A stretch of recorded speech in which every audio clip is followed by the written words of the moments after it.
Okay, this is episode 24 of Narrative Wake, a show sponsored by Esports Pools. You all know about that. Tournaments going on right now, LCS.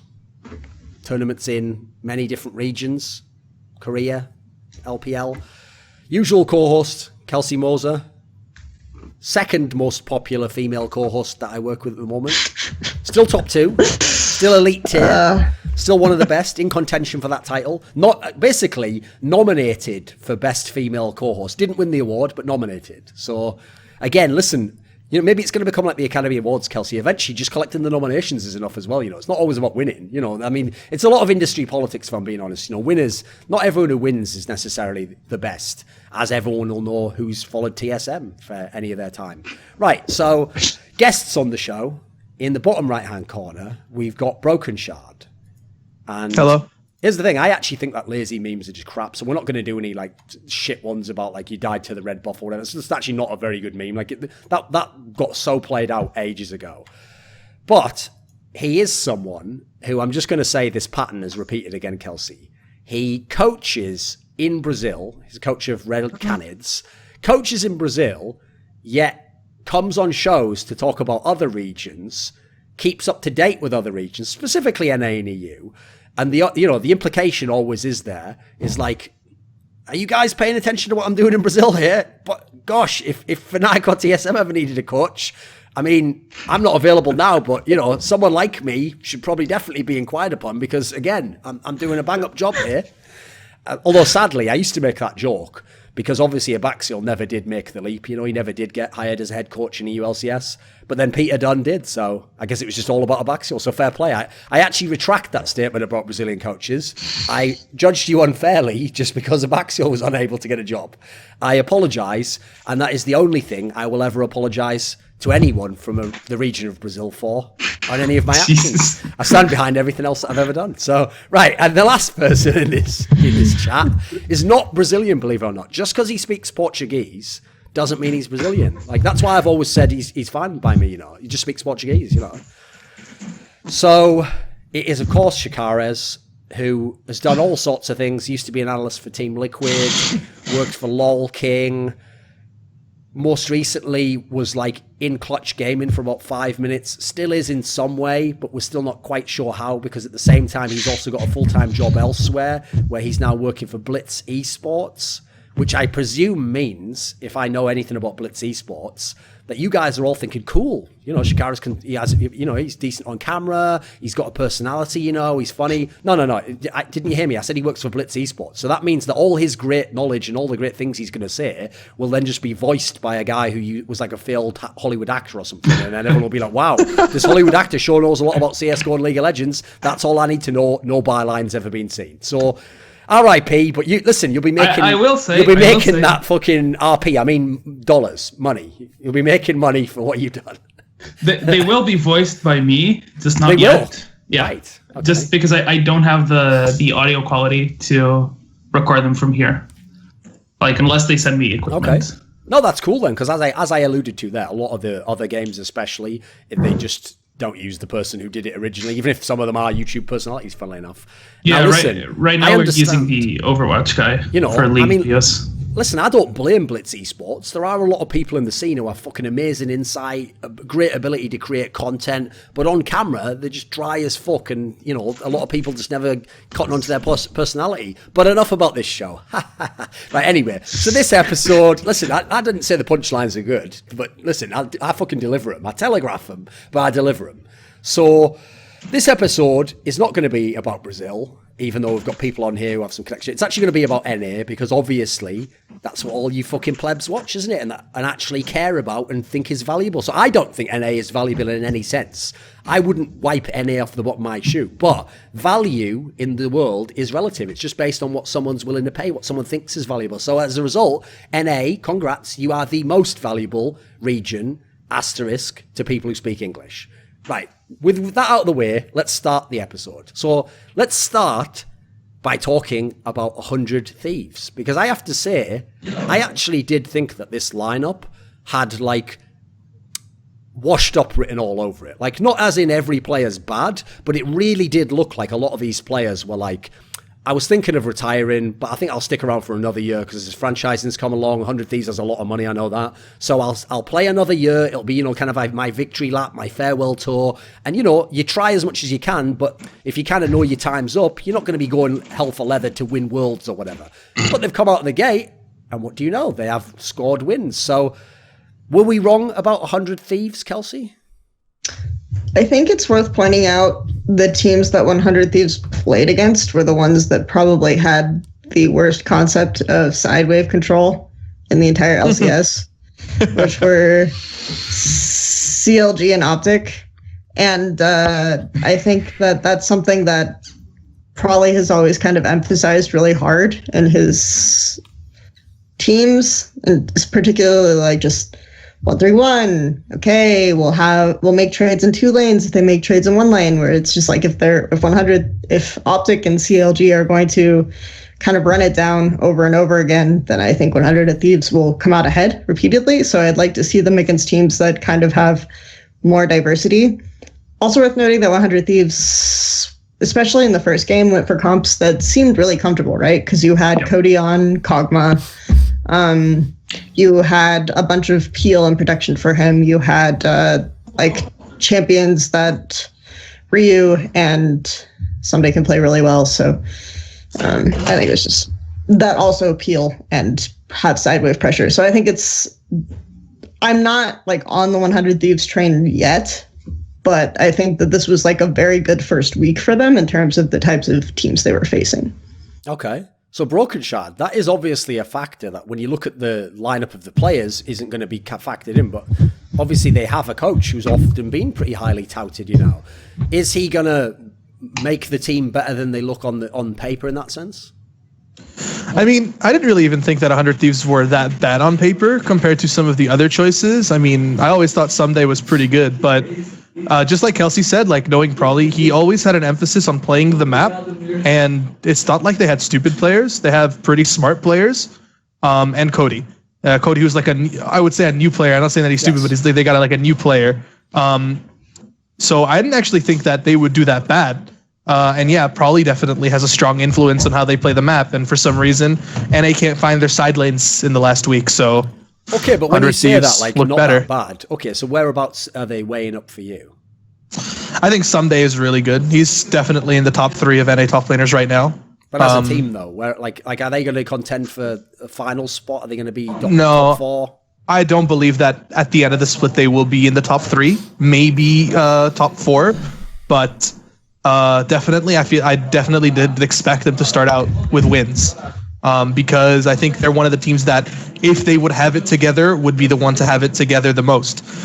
Because right now the meta is I would say it's pretty simple, and they read the meta pretty well. They got good champions out of it, like the Kog'Maw, the Malzahar, Meteos doing this Face of the Mountain thing, which was also something that I saw that non-mid people were doing, was really good because they put a lot of emphasis on Cody playing high damage AD carries like Hog and Ezreal. Yeah. So I think it worked out really well for them. And Aframu was probably one of the bigger question marks because he didn't look too amazing last split, but he looks more comfortable, I guess, this split. I guess, I mean, it's one thing that I dislike about looking at teams in this meta is like the whole like Targons shit and the game like being super stale early doesn't, plus BO1, so you don't have much of a sample size yet. Means like you can't take much out of like each game apart from like they've been playing the map better than most teams, I'd say, like and they gave Someday always champions with split pressure, right? They give him Shen and Gnar. He destroyed on Gnar. He did really well in that matchup. Yeah, and like he knows how to play the silent and pressure and then join his team. So yeah, I mean, the team is built around like 4 really veteran, like very experienced players. So I think it makes sense that they click. I don't see them top 3. I think they can contest for 4th. I was really on the fence about 100 Thieves because I do agree that I think that they looked really like this roster looks very phoning it in. Multiple players on this team have publicly admitted to not really wanting to play that much anymore. But on the other hand, I forgot, it's not just side waves, right? It's almost like North American LCS teams don't even care about minions. Like, we just had this thing that went up on Reddit. That had, the new innovation for coaching staffs everywhere. We can track champions by video recognition. It's like, this is not that useful to know the champion, where the champion location on the map is, unless you know what the minion waves are doing or what's going on.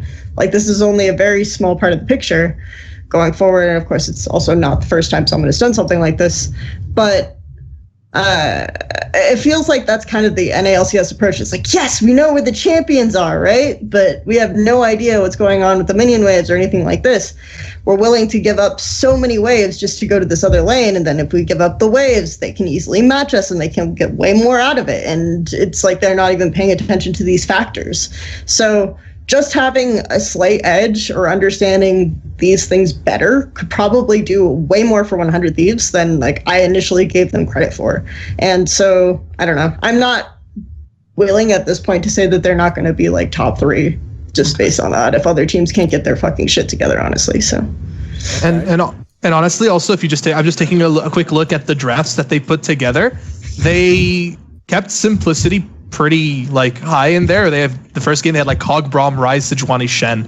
They have practically double globals and the best AD carry support combination for team fights. They kept it simple, and then they just executed like at a level that was above the other two teams.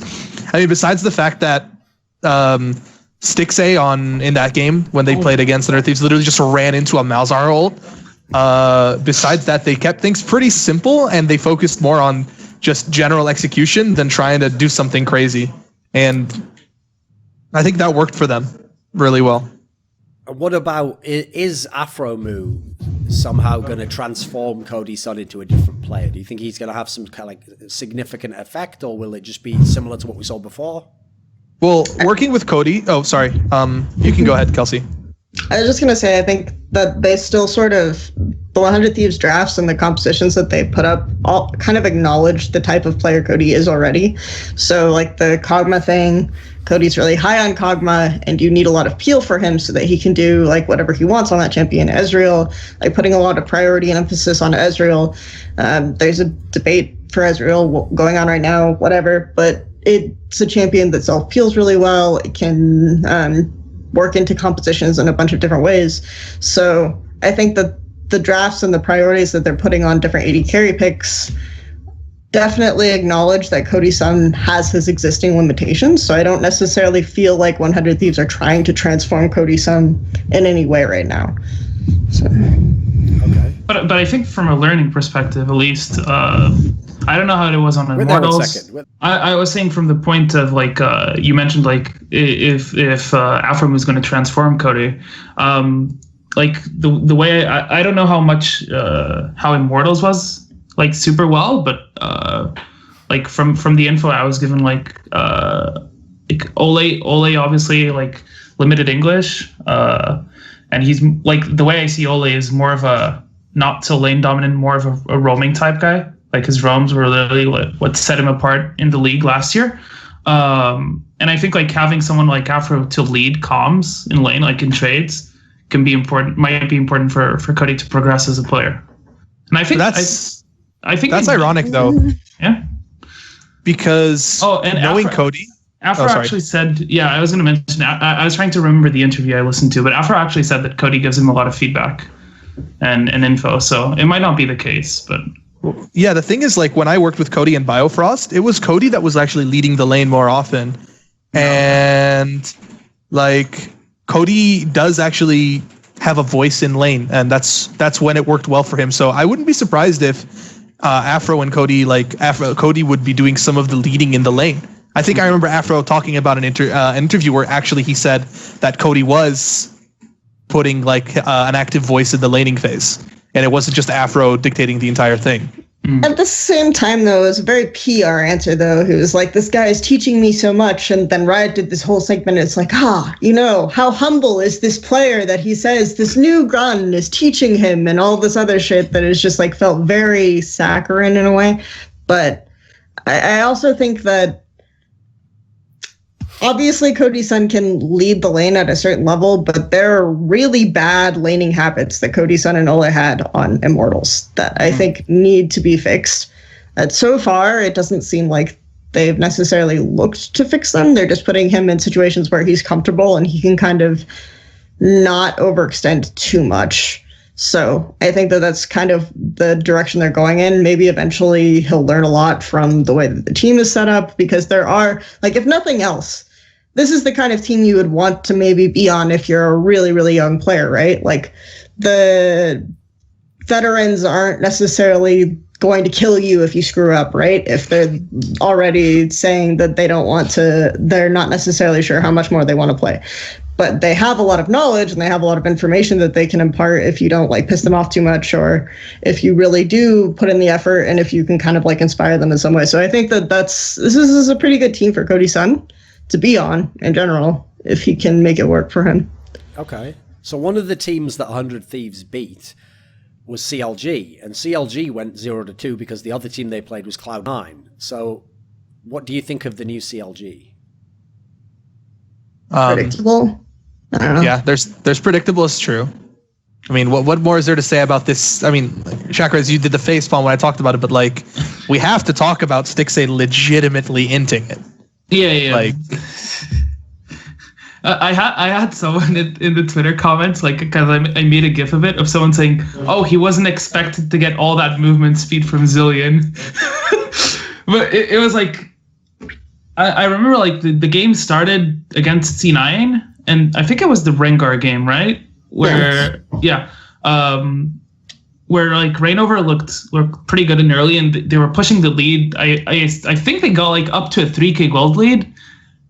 It was something like 15 minutes. They were like super ahead, and then they had a lead. They had a lead early, and then they didn't know what to do. Like they got past 15 minutes. It legit looked like that NV team from Spring, the one that finished 10th place, that literally like won every early game and then didn't know what to do. It looked exactly like that. They got like, they couldn't get mid tower. They never like managed to get mid tier 1, and they couldn't open up the map, and then they're just running around trying to go for kills. It was such a weird match, and then C9 just like outscale super hard. I mean, and they were doing fucking mid tier 1 in an ALCS, mate.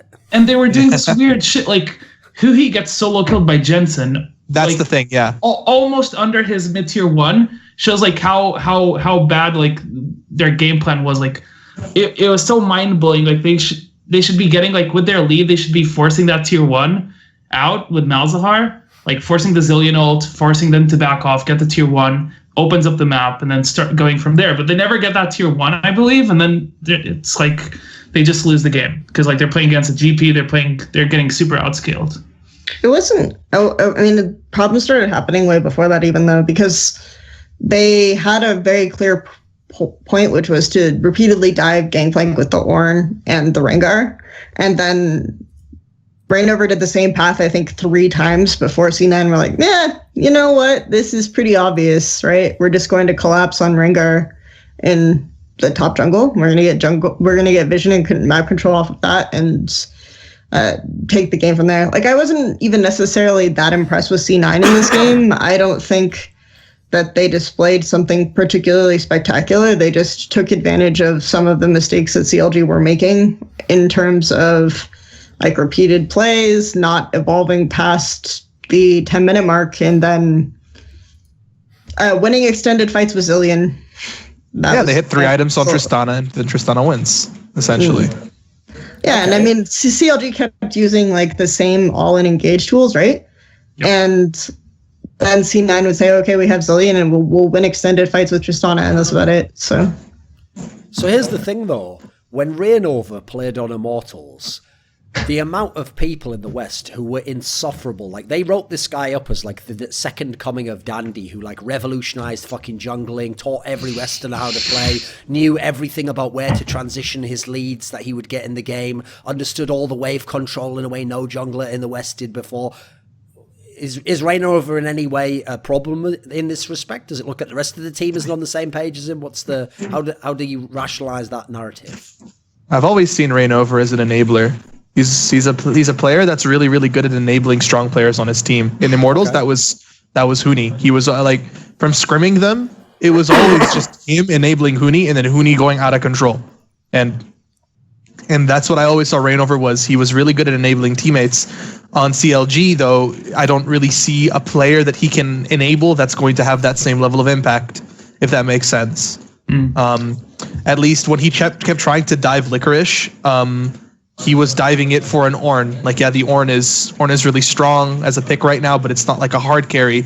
And Ornn's engage was also very limited due to the fact that there was a Braum on the enemy team. So he was enabling this Ornn to try to get control in the game, but this Ornn is never going to engage properly because the Braum shield stops your engage. So I feel like when Reignover doesn't have the ability to enable someone, he doesn't get like the ability to control games on his own. I think it's not even just that. I actually do legitimately think all of that praise for Reignover in North America was deserved when he first came over, because like he wasn't extremely efficient in terms of the stuff that he was doing. If you watched the way that he pathed and like the way that he would get a certain camp, and then he would have the next gank planned out and all these other aspects of the game. But at a point, I think that other teams learned a lot from him, right? And so you had a certain boost to jungling in North America to an extent. And right now he's sort of limited by the stuff that he can naturally excel at.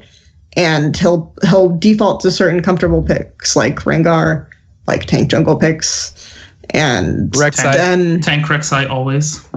So Always So I think that that's an issue, but I do think that like at the time that he came to North America, his praise in the context of North America was well deserved, just in terms of like being able to watch him and seeing that he would legitimately consistently get 2 levels up on enemy junglers just by being like super efficient. So okay, but here's the bizarre thing. That's why when I saw him go to CLG, that came out of left field to me, because I actually thought he would have been signed by Cloud9 or TSM. I thought if they're going to use fucking import players, why not get someone like him? So what's bizarre to me is, like, to me, what you just said makes perfect sense there, Shakarez. I don't see any players on this team that I think are, like, superstar players or MVP candidates. Said that, yeah.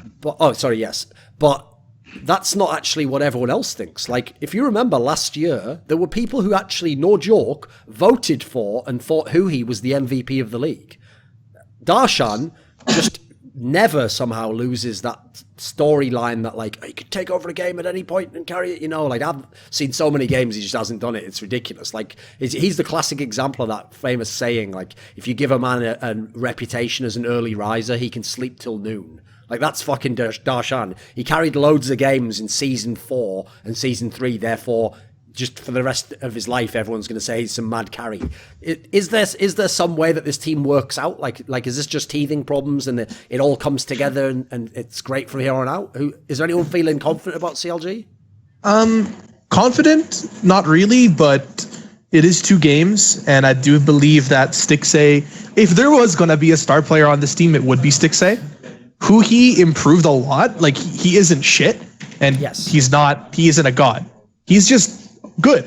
And Darshan hasn't been the top laner in NA for a while, but it's not like he's garbage. He's just not amazing. So if there's going to be like a superstar player on his team, it's going to be Stixxay. And Stixxay and Biofrost, that was a lane that would either work out really well from the start or have complications. I think that after 2 games, you can't make a 100% lane. This team's going to be garbage. But okay, if there is going to be a player that's going to rise up, it has to be Stixxay, because I don't see it coming from anywhere else. Well, if you say that, then Stixxay has Biofrost, and I realize it's because Biofrost was on TSM and TSM won, but everyone loved Biofrost for the last 2 years. They were saying how he was improving all the time. He was such a great player. Is that a good lane matchup from the initial offerings? I don't know Stixxay well enough, but I know Biofrost well enough that it would probably take some time before that they would mesh together, because Biofrost and Doublelift clicked instantly, because when he was on Dream Team, we had him shift from playing a lot of Thresh to a lot of different utility stuff like Braum and Alistar, and that's exactly what TSM needed, so they clicked well, and then they just kept doing well off that. Stixxay is a lot different, but I don't know Stixxay well enough as a player to say if that's going to happen quickly or where the issues there. But I mean, I don't think Biofrost is a bad player, and I think that Stixxay and Biofrost could be a solid lane. And since the game isn't really just about like crushing lane, like they could be a solid lane and Stixxay could still be a superstar player. Okay. They don't have to like destroy lane for Stixxay to be a good player and to have impact on the games. As long as he's not running into any Malzahar ults, Stixxay could probably get away with carrying games on his own. Or, buying QSS. Yeah, there's that too. I think their problems are just much more basic than that. Like before you even get to start talking about who's going to carry and who's going to be the star player, it's just the fact that they got to a point where they had the certain lead and they kept forcing mid with it. Yep. And what's mid? You have Zillion Braum going mid. You have Sejuani. It's like they just didn't understand how to play out this composition at all. And they didn't know how to match. Like it got to a point where they had zero idea of how to match Gangplank properly in side lane. Or, Gangplank wasn't even side laning that much, but CLG had zero concept of what they were doing overall in terms of like general map control. And before you even talk about like who's going to carry this team, you talk about how this team is going to play out their games. Rainover has, even though I do think his pathing is very efficient, he has like a predilection for pathing towards topside. So how are they going to transfer that type of pressure to mid, which is what they seem to be trying to do and failing to do, is I think a much bigger issue, because CLG isn't a team that transfers pressure to mid, right? They're a team that transfers pressure away from mid. But then they can't even keep it in the side lanes, right? They're just like freaking out internally, and I just don't even think that they know what they're doing in general. Well, Sorry. Go ahead. No, I was just going to say they just need to put Darshan on Fiora Rage Split all games. No, I don't think it has to be like that crazy. But look at the draft, though. Like I hate doing this sometimes, but you do have to look at the comp that they were using. Ornn, Varus, Taric, Rengar, Malzahar. Who realistically is going to side lane on that comp? It's a team fighting comp. Malzahar, yeah, but it's Suhi we're talking about, right? And Malzahar does not do good against GP for obvious reasons. The orange just like kind of counters Malzahar. You have Rengar, right? So you have actually theoretically you have a really good answer theoretically to like side lane pressure with Rengar, and then Malzahar rotating to get catches. So I don't know. It's just and then Varus will hold mid lane forever. Yeah, the thing about the thing about like junglers like Rengar, Evelynn is like they can shadow the side laner and show up and make it a 2v1 out of nowhere, which is really valuable when you don't have like a split a side laner that can win, right? Didn't they have TP though for Zillion? He could easily just get there in time, because it's not like Rengar and Ornn are going to one-shot the Gangplank. He could survive long enough. That was my dilemma. I didn't really see CLG have any way to win that game through snowballing top. They didn't even try, right? I felt like C9 didn't even use side lane pressure correctly in this matchup. It was just like everything went to mid, and they kept losing these fights that they would try to force because they would turn into extended fights.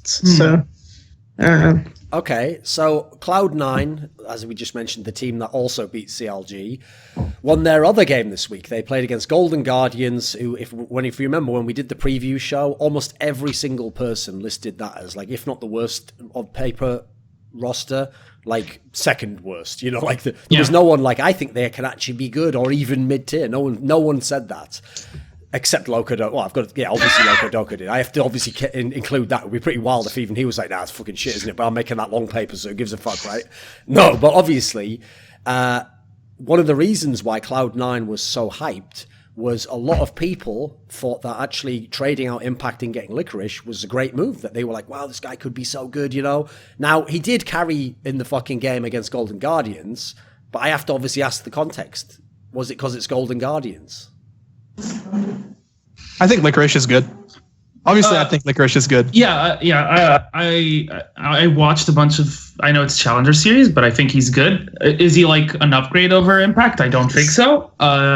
Can he match him long term? I think so. I think he can get there. I think he's a young talent. I think he might be able to get there. Like, to use the really weird narrative or whatever, Licorice is one of those players who plays super well in scrims, right? So, like, it's just about trying to translate consistency. I actually think Licorice is, so you had a few options for top laners that people were, NA top laners that people were kind of looking at with like a little bit of chagrin, which were Licorice, Solo, Zig, and then Lorlo, right? I think Licorice of like those kind of four is probably the worst maligned, probably the best prospect.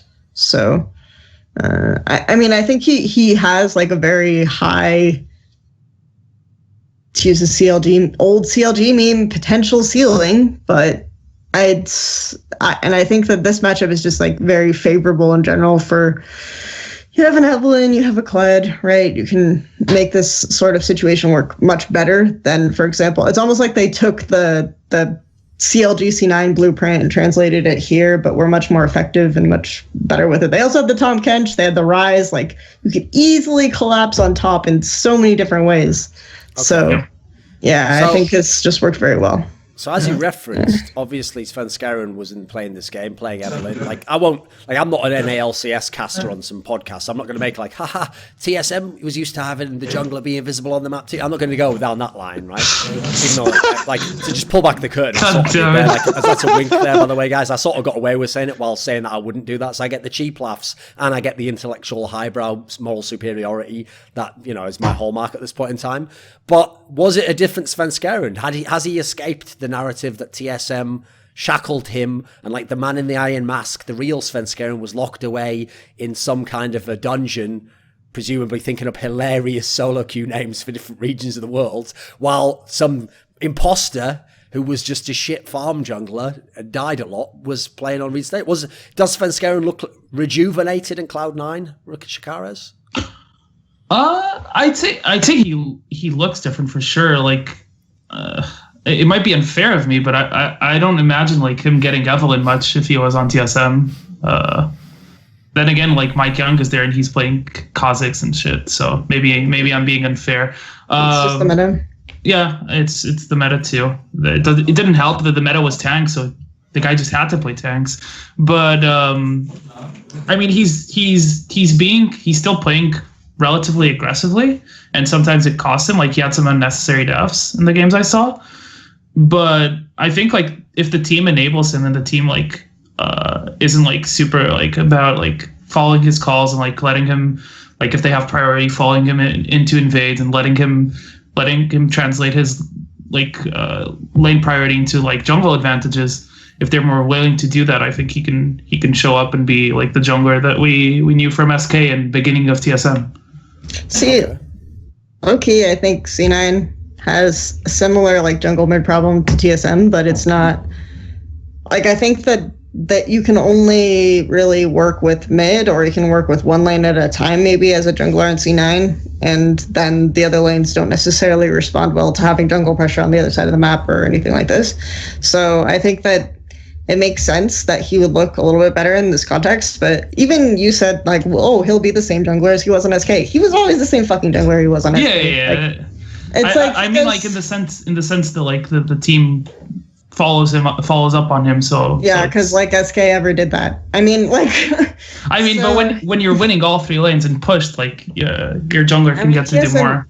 Yeah. TSM did that all the time as well. Like you even saw in the TSM game with Mike Young, right? Where TSM had the which one? Three-way the first one against TL, where TSM had like 3 lanes of priority. Mike Young could theoretically do whatever he wanted on Shyvana, and then he does the same fucking like invade in that same spot that every TSM jungler does, right? Which is the mid, like near the race, and then you always get caught there. There's always something wrong that happens there as a TSM. It's not fucking Svenskeren, guys. Like, can we get over this? They pick up these aggressive junglers. They don't know how to make the comms work, and then it happens the same story over and over again. Like, it's not Bjergsen, it's not Svenskeren, it's not Mike Young, it's not anyone individually. TSM literally do not know how to train junglers. Like, that is it. The end. Moving on. This is the voice and desperation of someone who's watched 50 VODs recently and has a lot to say and has been bottling it up, trying to turn it into something good. And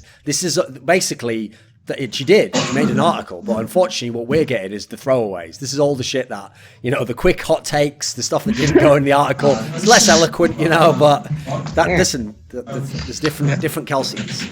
No, but at which point she takes a large drink of water to counterbalance the salt, right? Okay, come on. May I say something about Svenskeren real fast? Sure. Yes. So I don't know if you guys. It doesn't have to be fast. You're allowed to talk, Ram. You are actually a proper guest on the show. All right. Well, I don't know if you guys know this, but I used to play competitively, and you tried. I played against Svenskeren a lot. You tried, yeah. What do you mean? I beat him in LCS. It was Your like one team of the beat few him. victories I had. Yes. No, I beat No, you're them. right. Yes, the team. We're back beat to him. the narrative. It wasn't a 1v1 game. If the team wins, yeah. you win, right? Yeah. So playing against Svenskeren was always fun. He was always really good at punishing me every time I made mistakes, which obviously I made quite a bit. So he was always really good at playing like Evelyn and stuff like that. And that was season 4. And you might argue that the meta changes, at least when I played against SK. I always had to worry about Svenskeren invading, and his team was always just ready to fuck me if he found me, which happened sometimes, and sometimes he just died. So Svenskeren, I would say on SK had a lot of freedom. And then on TSM, I think he tried to do the same thing. And the thing is that TSM is not a team that plays for the jungler. And they have never really been able to help the junglers that they bring do the same thing. Like, I don't know. I'm trying to put this in words. I'm having a horrible job. It's kind of similar to what Kelsey said. Like, they'll bring these aggressive junglers. They'll let their junglers do their thing and then not properly support them to do that thing. And then it kind of leads to huge issues within game plans and dynamics. And yeah, Mike Young could have done absolutely anything he wanted in that Shyvana game, but Pobelter and Smithy still got priority and priority roams over Rice Shyvana. So I do believe that Svenskeren will go back to what he was like on C9, because at least the players there are more liberal and more likely to at least make what he wants to do work. Okay. See, I have some objection for that, because I feel like since season 4, the understanding of like team play around jungle has evolved a lot. And in season 4, when Svenskeren was playing, there were a lot of instances where his team legitimately didn't back him up, and he was doing solo invade. And people always talk about Peanut being like the battle ward or whatever, but I felt like Svenskeren kind of had this mentality where he was. If you remember, he literally said in an interview something along the lines of like, "Why do you need wards if the jungler can just do it?" Something stupid like that. Which sounded funny when you were winning every game, but obviously the second you start losing, it actually sounds pretty shit. Yeah, but even like Meet Your Makers, for fuck's sake, were able to punish him to an extent, right? Where like there was one game I remember specifically where Meet Your Makers were able to just like collapse on him and River every time, and his team wouldn't necessarily be on the same page or backing him up. So I think that... You know how many people right now are doing that fucking Obi-Wan meme? Now there's a name I haven't heard in a long time. Meet Your Makers. Fucking like, you keep going there. But, so I think there's definitely, it's like a TSM problem, where TSM are still playing in this mentality that was like they're locked in time in season 4 and before season 4, where the jungle is a solo role. But then just even beyond that, I don't think necessarily Svenskeren, like it still will be a process of getting Svenskeren to a point where he can't just do these weird solo invades. He has to work more collaboratively with the team, because I think he being frozen in the TSM time chamber of, oh, you can do this, right? This is your job, means that he will be a little bit behind in terms of like the team play aspects of jungle as well. So. Okay.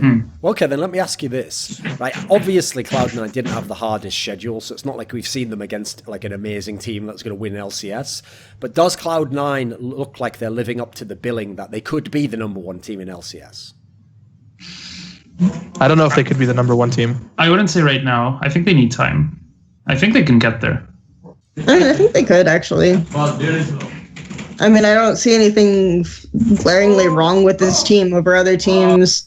I think that they can still figure out a good system that sets them up to win the LCS theoretically. So I think they're fine. Yeah. Okay. I think they could. Brokenshard, you said you didn't think they'd be number 1. So what is the flaw that you see at the moment, or what will hold them back in your book?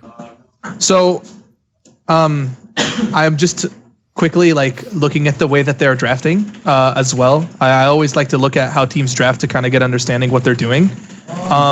I think that the drafts that they put together, at least for these 2 weeks, they're very much in meta, but they had a very common trend. They picked Tristana, which is not the most lane dominant AD carry right now, but she does scale really well. And I don't want to start this whole like sneaky in lane meme lul thing, but I believe that right now that could like make me believe that there isn't an issue with their early game. And I feel like if C9 were to go up against TL right now, who seem to have a very good grasp of how to play around the early game, they wouldn't stand a chance. I don't see C9 ever actually beating Team Liquid at this point. They could maybe next split, or if they improve rapidly and Team Liquid stays the same.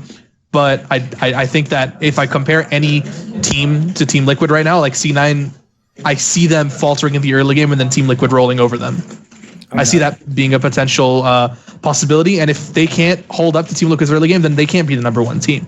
But if your objection is legitimately the Tristana pick, like Tristana's level 3 all in with the right support is actually really gross. And I think we saw that. Tristana Braum is pretty disgusting. Yeah, I think we saw that in the Cloud9 TLG game where they did play Tristana Braum. So I don't know. I feel like, yeah, like that's, if your argument is the Tristana pick, then I'm not completely on board with it.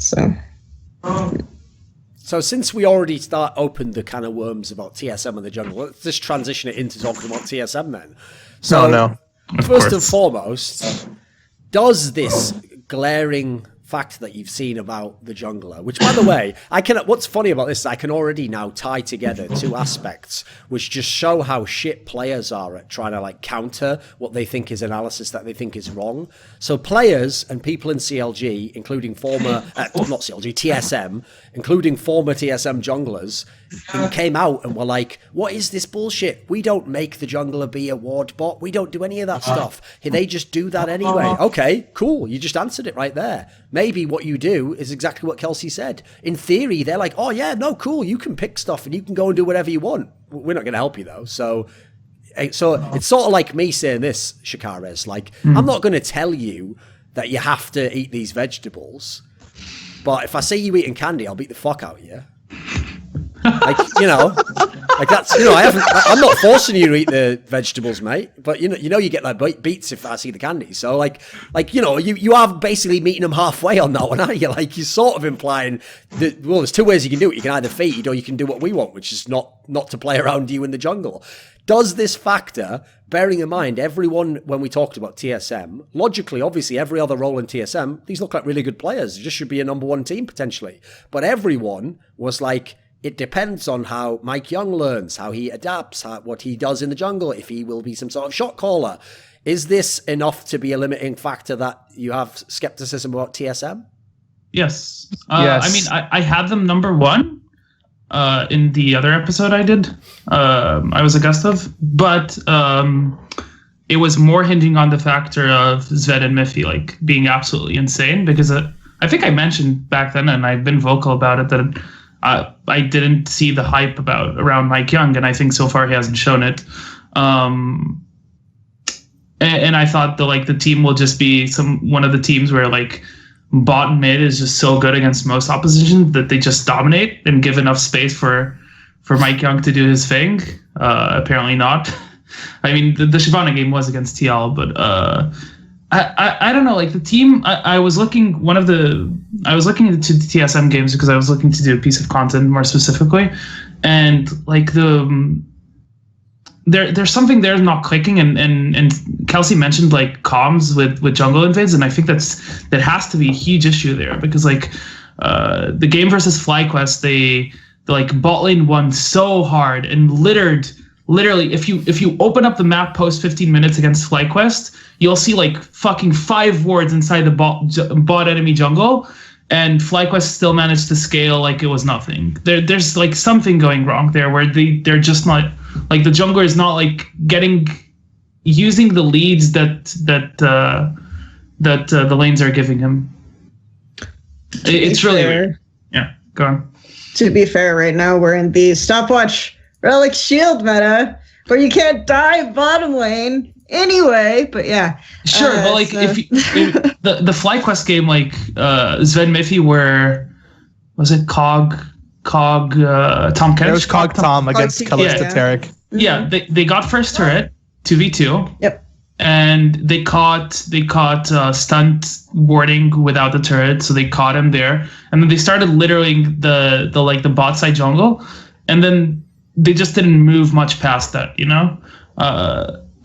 It's weird. Like that match is like super weird, where like I feel like against the Zac, you want to invade and you want to steal XP, you want to try to kill him.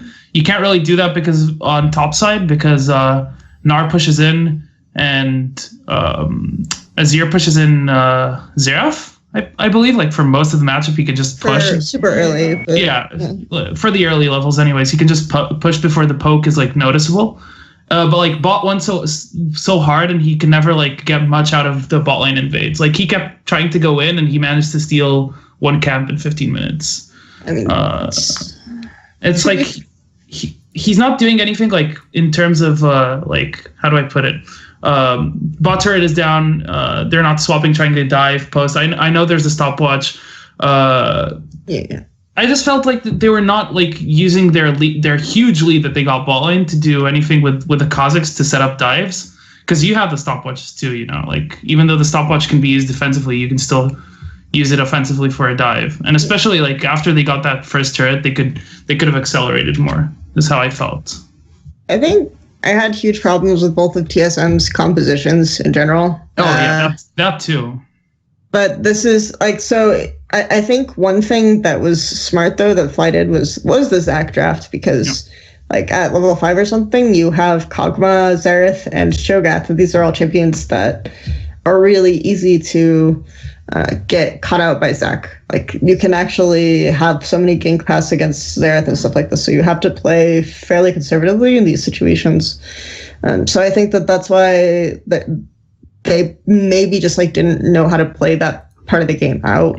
And then of course in the first game you were picking Shyvana into like Malzahar and a bunch of other shit. It's like, yeah, okay, theoretically we can get this Shyvana to this point where she's farmed like crazy and she's really fed and she can dive into stuff, but she's diving into Malzahar, she's diving into Taric, Tristana, she's diving into Gragas, and what exactly is she going to get out of all of this? It's a very strange situation. So like these were the kind of like compositional problems where I felt like TSM's comps naturally got to this point where they didn't necessarily understand how to play them out, or they couldn't play them out because there were just much better answers on the other side of the map as well. So what do you think?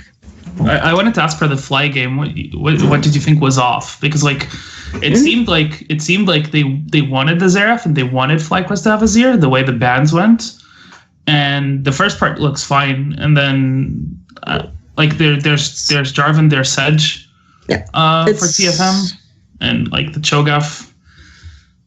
I think it was the Zac. I mean, like I said, you have immobile carries that, like, even if when Xerath does get to the point that he has the push, then that's also the point when Zac can gank really freely, right? Yep. So, yeah, I gank like these types of immobile pushing carries really well. So I think that like this worked well for them in almost all 3 lanes with Kog'Maw as well. So, and then just like when you get to mid game when turrets are falling, like Kog'Maw can't go. I noticed something that Sven kind of tends to have this problem where he will want mid priority so bad that he will push super far forward and then he'll get caught. And this was something that he did a lot on G2, and you can't really do that with Kog into Zac very well at all either without getting super punished. So yeah. What did you think about the furore of people going nuts on Jat for criticizing Bjergsen as one of TSM's factors? Who here's the thing, it's not like he said he was a shit player, but he just maybe implied that he could have done more or should have done more, and people were really mad about this. So has anyone was on board with it or thought it was reasonable, or was it, do you think it was off base? I think it was. I think in the context, because like the post game, right? The post game was after the FlyQuest game. I think the context of the match that just finished, it was ridiculous because I think Bjergsen played like super well. Like there's one team fight where I feel like Bjergsen, like you can look at it in hindsight 2020. It's super easy to point out, right? Where he he runs out of mana because he doesn't hug the wall to auto a champion, get the mana so he can keep poking from a safe distance. But like overall, the guy was hitting every skill shot. Like that game just went to 15 minutes with 50 minutes with FlyQuest, because when FlyQuest were sieging bot, the guy just loads up, hits two skill shots, opens up his ultimate and hits every single R on Turtle, who has like 2 lockets and like 5 fucking shields, and he still kills him. And that game just went 50 minutes because of Xerath. Like the guy played. I think LS did the analogy where he said like he was playing like a scripter, and that's pretty much it. Like he was hitting everything. So I personally thought, like in the context, like in the Rise game, yeah, there are some moments where like the fact that like people pointed out like he was backing when the rest of the team was like they were trying to defend tier 1. That's not on Bjergsen. That's like on the whole team. Like, what are the comms there? And then he did the accidental teleport of Mike Young into like the Baron Pit or whatever it was. Yeah. But even which then, was funny. You have to admit that was. Yeah, that one was funny. Yeah. Even then, it's like sketchy. But the second game, especially, I think it was absolutely like ridiculous. And I think I even think that like FlyQuest didn't even get any praise. You know, like they go into the post game. I know it's TSM and they're 0-2 for the first time ever. Like they didn't win a game in the first week for the first time ever. But it's like FlyQuest played with a sub, and they showed like some aspects of the game that were pretty good. You know, like using the side wave and like pushing from mid to bot to back to mid, back to top. You know, like doing this pendulum move, making TSM like run around the map. That were pretty good and were not looked at all. It was just like, oh, Bjergsen didn't do enough. It's like, what do you want him to do? Flash E every team fight as Xerath? He's not going to be able to do that. And this is why. This is why Xerath was like a little bit overrated as well. Like people thought Xerath was going to be like the sickest champion ever at the start of the season or whatever, and then like part of it obviously was different champions coming in, but also just the fact that Xerath can push and hold lane like super well, and he can clear lane forever, but he's not going to have the same kind of roaming map presence as a lot of the champions that ended up being highly prioritized. So and not just roaming, like the Xerath was against the Taric. If you go and look back at the team fights, like Stunt has like his front line and has a Bastion proc on backline, and he's like just proccing heals on 5 people all the time, so he's negating all the poke. But yeah, brokenshard wanted to say something. Sorry. Yeah, it's like you have to look also in the context of like what the mid laner is going to do in the drafts. Just like what you said, Kelsey, Xerath. The thing is, Azir is such a multi-purpose champion. He's like a long-range champion, a fighter champion, mid-range. He does so many things, and he's not a specialized mid. And then Xerath is a very specialized champion. He pokes, and he snipes, and he clears waves. That's what he does. Now, you can argue that is Bjergsen wasted on a champion like this? Like, does he need something with more playmaking potential? Maybe, but for what he needed to do on that Xerath, which was clear waves, poke, the long range, he did really well. And that's the issue of the champion, not the player. He's the player could do a lot, but is limited by the champion. The game that I would criticize him for was that game 1. I consider Ryze as a heavy prior champion. I do think Ryze is a fairly good matchup into Malzahar. You should be able to get the push. But if you take a look at it, Xmithie was able to stall Bjergsen around the blue buff, which gave Pobelter priority to roam. And that is an example of Pobelter and Xmithie working together to receive priority. Now, Bjergsen in the Rise into Shyvana is that Bjergsen gets the priority and transfers it to Mike to do what he wants, because that's how Shyvana works. Shyvana doesn't really gank a lane. I really disagree with the Shyvana pick. Jarvan, Sejuani were both open. I don't know why they didn't pick that. I would have loved to see Rise Jarvan just shit on the Malzahar really hard, but I don't really understand why they went to Shyvana, and they used the priority to get him 2 Drakes. That's nice. But you have Kalista Alistar as well, and Sven Mithi on Kalista Alistar needs a bit more playmaking, and they could do so much more. So yeah. I mean, I don't agree that Bjergsen was at fault for that second game at all. I think there were a lot of issues in there as well, just because you mentioned Cho, Xerath, and Kog, all 3 together. I consider those champions that are good at what they do, but they need enabling. Cho'Gath is not good without engage. Kog'Maw has his limitations, and Xerath has his limitations. And then they paired all that together with a Tahm-Kench and a Kha'Zix. Yeah, Kha'Zix isn't going to enable you. Exactly. Like, take a Sejuani and you have engage, and then you can make a burst composition where you ult someone, and then Xerath can snipe and Cho can eat. All right, Jarvan. Another engage composition, but maybe more about you just like same concept. Up. Yeah. I mean, I think if they had a composition that also let them get to Baron first, they could secure the objective really well. But it seems like they picked champions that needed other champions to help them do what they want to do, and then they just put those ults together. Like, all our champions need help, and none of our champions can help each other. Okay. Obviously, I don't want it to be like a TSM sucks at draft meme, but there were definitely other things they could have done, but it was compositionally, I just did not like the junglers that they picked with the lanes that they picked. Yes, into the compositions that they picked. So So obviously, though, with the context here, they did have a pretty tough schedule because they had Team Liquid to start off with, who were actually like pretty much the consensus #1 favorite team from all the people we had on the preview show. FlyQuest, at the very least, most people thought actually looked like a promising lineup. Good players there. Have to see how it goes. Obviously, admittedly, most people thought they'd be using Fly. Does this starting without a win? How significant is it? Like, obviously, ignore the part that there's no win. Like, did the way they played suggest that there are, like, massive problems in TSM, or will they just now go and play? In fact, I'll have a look at their play the next week, but I would assume, presumably, an easier schedule. So, do they just start picking up wins and it just turns around soon?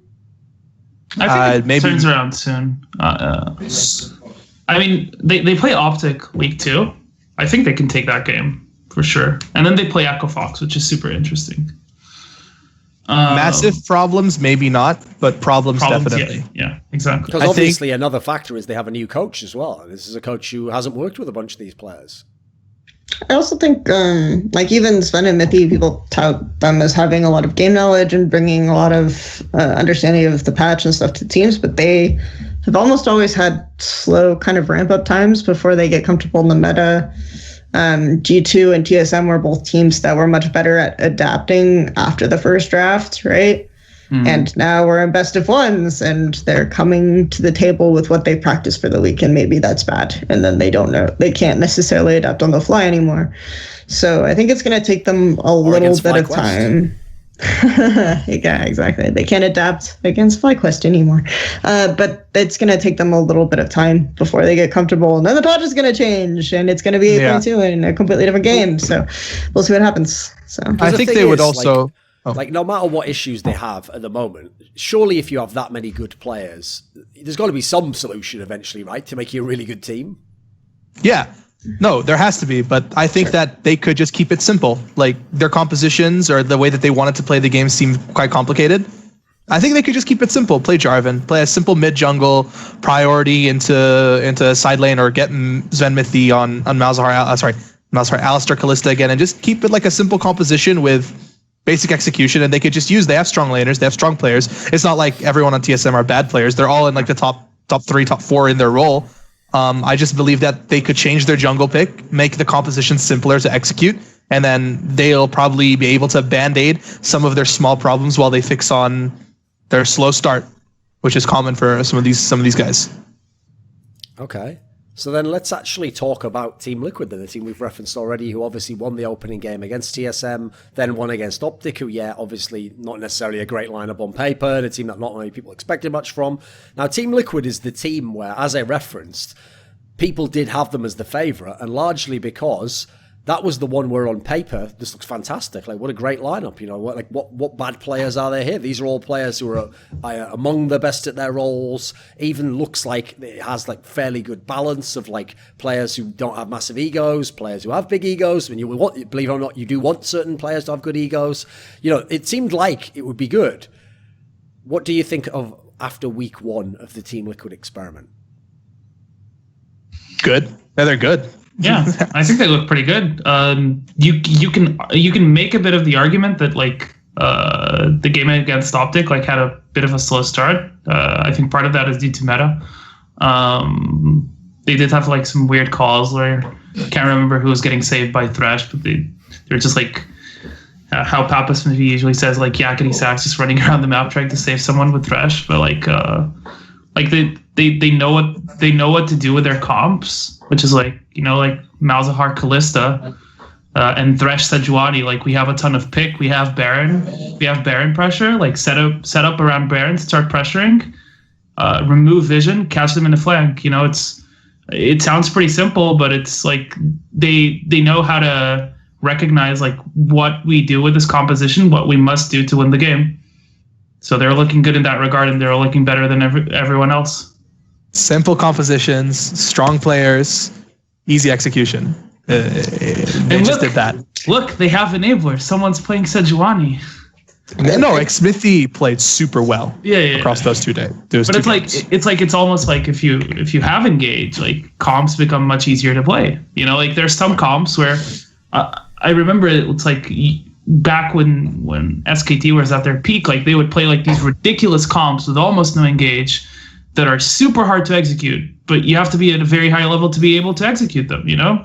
If you want to play simple, just like put some engage that you can force stuff and you can play fights at your own terms, basically. Is saying like, we control vision here, we look for the siege, oh, now we force, we go, boom, done, you know? And I think TSM needs to look at, going back to TSM, I think TSM should look at a bit of what Liquid is doing in terms of like, just having stuff that they can execute and go from there and then expand. I don't want to be that guy, but I'm probably going to be that guy. It's impossible, but go on. Yeah. But enough about my politics. Exactly. Oh no.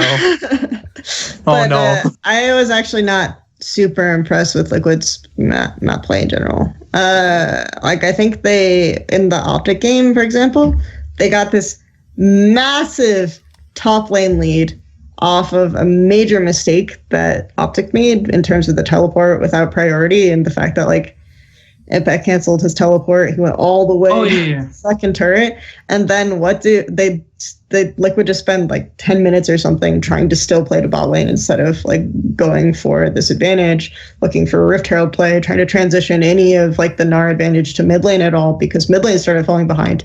So that game could have gone really poorly if Optic were not terrible after they made like this huge glaring problem in the mid game. So I don't know if this is like a double lift thing. It's like, well, we're playing around my lane this game, even though they screwed up and they couldn't adapt their composition circumstantially, or they couldn't adapt their game plan circumstantially. But like things like that make me kind of worried about this team. And I'm not like fully on board Liquid's so good. They have better macro. They have better game plans than everyone else trained yet. So. Do you think that they felt forced to play around bot lane because of the pick that they went with, like Kalista Thresh, where it's like, I don't feel like that's a lane that you can necessarily scrap. Like, yeah, Gnar got an advantage, but I feel like you kind of want to keep those champions relevant in the game. So do you think that might have played a factor into it? And you can play for that advantage without giving up mid lane priority, without like having like a really poorly balanced map that was really abusable on the Gnar side if you're not like having jungle pressure on that side. So I don't know. Like I felt like you like, okay, with the Kalista Thresh composition, if you have this advantage bot, you can easily transition that mid as well. And they didn't do that either. They kept like trying to tunnel on, getting first turret early, and they made a couple of mistakes doing that. So okay. That was the game. Yeah, that was the game where like they just don't use like the fact that like Zig had teleport, right? Yeah. Yeah. Yeah. Well, Impact canceled his TP, yeah. So. Yeah, I think I remember. And Zig didn't, and Zig lost his entire lane and life. So will to live. Ability to advance past level 16 at any point. Anyway, continue. Your criticism is mainly just about the Optic game, but what about the TSM game? Like, I feel like, I mean, that game was pretty shut and dry. They got a roam to bot. They used the advantage, then they dove bot. Tristana got ahead, and it was pretty much a GG from there. Yeah. And a lot of that came out of TSM screwing up that invade a lot, though, too, right? Because remember, like, Bjergsen ends up going to rush too late to try to protect him. They end up blowing because Mithy goes in by himself, right, to sort of do this protection. So they have to blow the Kalista ult, and then you lose mid and bottom priority off of that. They immediately are diving bottom, and then they're pushing off from there. There were a couple of instances also in that game where as TSM got advantages back, like when they had the 3 on the top side, and instead of Team Liquid transitioning their mid siege to bot lane when the wave was coming up, they just kind of like ran and tried not to get caught when TSM moved from top to mid, and looked really lost and confused in that point. So I think that there were definitely still some major map movement errors in that game as well. So. And obviously, like, yeah, come on. I just wanted to add to that, like, be devil's advocate a bit, like that part where they just like get the kills mid. Because Bjergsen backs is like that should just be like normally is just like TL getting tier 1 and that's it, right? And the game blows like wide open because half of TSM is trying to defend a tier 1 that's like dead, and the other half isn't on the map, and they get a huge lead off of that as well. And then after that, like with a huge lead like that, it's easier to close. So to play devil's advocate a bit, in that sense. And their comp was very good at closing out the way that game. Yeah, and then like Shyvana behind. Man, Shyvana was such a fucking bad pick, dude. I'm sorry, I talk about draft a lot, but that was such a fucking stupid pick. So why do you think someone picks that in their first LCS game for TSM? Because Shyvana is a champion that's built to dominate the jungle matchup. And the thing is, Gragas, I don't think it's like an amazing pick, but Xmithie was actually really smart in picking that Gragas. Because it's like, if he picks that Gragas, that's like the champion that gets the least fucked by the Shyvana, in a way. I don't know if he expected it, but it's like, I'm going to pick Gragas, and I'm comfortable that I can neutralize jungle matchups with this champion. And yeah, Mike Young was able to get 2 Drakes, but besides that, he did nothing. And then Xmithie was able to engage, and I'm just like, why the fuck do you pick Shyvana into Gragas when you can pick like Sejuani and Jarvan and do Gragas' job like so much better with arguably a very solid composition? I think Shyvana is like 1-9 this week. 1-12, or 1 out of 12 games it's won, or something like that. Okay, so is this an example of even just go like Ever in Italy or something like this, like something. Sure, Italy would be great too. Italy would be great too. If you want to play for early invade and like actually murder the fucking jungler, yes. Yeah. So is this an example of a solo queue pick that people are trying to make work in competitive that thus far hasn't? Oh no, Shyvana works in competitive, but it just requires you to not fuck up, which is something that TSM was not able to do. They fucked up. And then because Pobelter and Xmithie are very good at working together, they are able to get roams off. And I know this is going to be like a meme about Bjergsen not roaming, but I made a tweet about it that like, this really reminded me of CLG versus TSM at Madison Square Gardens, where Pobelter was just able to walk all over the map and do whatever he wanted. And that's what he did with Malzahar. He legit, like, 2 times was able to walk into different lanes or halfway to lanes and just get complete pressure. Where I don't believe that Bjergsen lost the 1v1, and Ryze should have pressure on Malzahar for a decent point in the game. Yeah, up to a point. Yeah, sure. Yeah, until Malzahar gets to just like put his face on the wave and the wave dies, Ryze actually does push him in. Yeah. Okay, so then when you all said, Team Liquid good, yes, good team, etc., not the clear-cut best. I realize we've only seen 2 games, but is there anything holding you back from just saying like this is the team to beat? So far, I mean, they played the best, but TSM played like shit, and Optic played okay. So we have to. I'd have to see more, but I expect them to be the best. Yeah. But for now, they do look like the best. But I don't know if I'm comfortable making that exact statement right now. I actually think right now 100 Thieves is better. But in what regard? Just in terms of just overall like understanding and execution of like what they drafted and making the right calls in response to what the enemy team is doing. So I feel like they're a little bit better right now. I don't necessarily think that will be the case throughout the split, but I think for at least right now, 100 Thieves are a bit better than Team Liquid. Yeah, I just think like going back to the sample size doesn't help at all.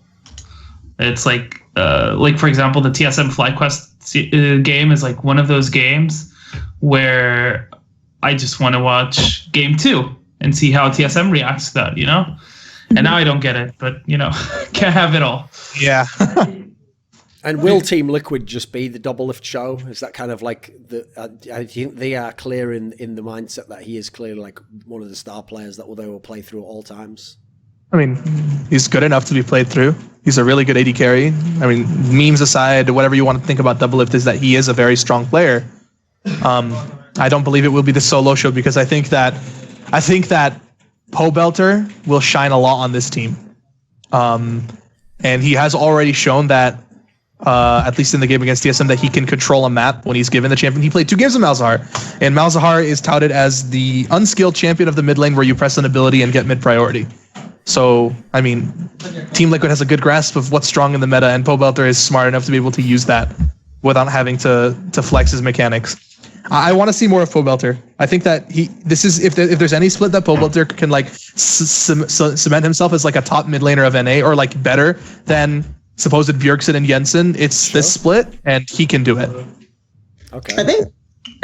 I think they should give Impact more. Yeah, because I think in the first 2 games he was just like that we've seen so far, he was just kind of smashing people, taking names, doing stuff like really well, and then not necessarily receiving play from his team. Like people weren't playing to his side. But I think like they are giving him picks to do extremely well on, right? Like the Gangplank has an amazing impact on like team fights and cross-map plays, and the Gnar just like will sideline forever and can have really, really huge impact in team fight. But so I think that like they're giving him the right picks. They just need to adjust how they're playing the map to enable him a bit more. Well, if you think that's bad, like, I'm just waiting for the inevitable game of fucking clutch game against Team Liquid or some clowns like the impact he can have in solos lanes. Like, just kill yourself. You don't need to be alive right now. We don't need you. You're just garbage. Like, you could have a fucking meme generator come up with these lines. Like, okay. Right. It's actually, it's just about impact one last time. Think about like as well as how he played on C9 or how he was forced to play. He was always like being put on these tanks because of the jungle picks that they wanted Contracts to play. Contracts was very effective on that 80 Rek'Sai and that Graves, and it's like, okay, to enable these champions you need CC and tanks. Impact. How's your Galio? How's your Shen? How's your Maokai? And while these were good champions at the time, now the top lane does favor people who can play Gnar, GP, even like Vladimir or Jace or whatever. And Impact is definitely skilled enough to play those champions. I mean, there's a fucking highlight reel of his like top dive with Gnar. So people tend to maybe have forgotten that Impact was this type of player that he could, while he was very effective on the Galio and the Maokai and the Shen, he also was really, really good on Gnar. And yeah, like I think I almost completely forgot about that. It's really great that you brought that up. They really could give Impact more because he could just do a lot more because now he's on a team that could play for him. I mean, but do you really have to go like back that much? Because if I remember correctly, like even at Worlds, he did have like some games where, I mean, I believe he got a Gnar game and then he got like a couple of Shen games where like he was like Shen versus Cho'Gath and he was like playing super well, like getting that early Titanic Hydra and like pushing the opponent's shit in super well. So like like people who are saying, oh, he's a tank player, you know, like as you were mentioning because of carry junglers, like you don't even have to go like that far back to find like carry games from him and where he draws split pressure and where he gets ahead and knows what to do with the lead. So yeah, I actually want to see like what he can do with more playing more towards him, you know, like Kelsey mentioned, obviously like the whole Gnar versus Thorin, like if he gets more gold allocated into that matchup and more attention, like he can just like side lane forever and just split the map to the point where Ornn can't do shit against Gnar late game, you know, it's like in a 1v1 he's not going to do anything. And he did do that, right? He did do that with basically only Ornn making catastrophic mistakes, so he didn't even necessarily need anything. It's just like people didn't convert like the lead and the pressure he generated into anything, so that was problematic. But you give him more, you give him more attention. I think he's gonna turn that. They did in that Malzahar game. They did a dive Hanser, and he was able to pick up that kill. Yeah, when he's playing GP. But yeah, I guess I misspoke. I'm just saying it's like Xmithie's not the kind of player to want to like be, oh, I'm really only effective on like the Graves and the Rek'Sai. Xmithie is a very solid tank player, so I guess I may have misspoken and said like now Impact has a bit more freedom to pick more for himself, and I guess like you guys would like to see him do that more. Okay, so one of the teams we talked about earlier in the context of beating TSM, which I'm glad to say now is like a regular thing that's happening, you know, lots of different teams are doing it. Everyone's getting in on the party. It's like the Okie Kokie, you know, just join in. It's fun. Anyone can learn how to do it. A 1-2, you're in and out. Next thing you know, Bjergsen's getting roasted for having a pretty sick game, actually going like 4-0-5. And like, why didn't he go 10-0-5? But no, anyway. So here's the bizarre thing.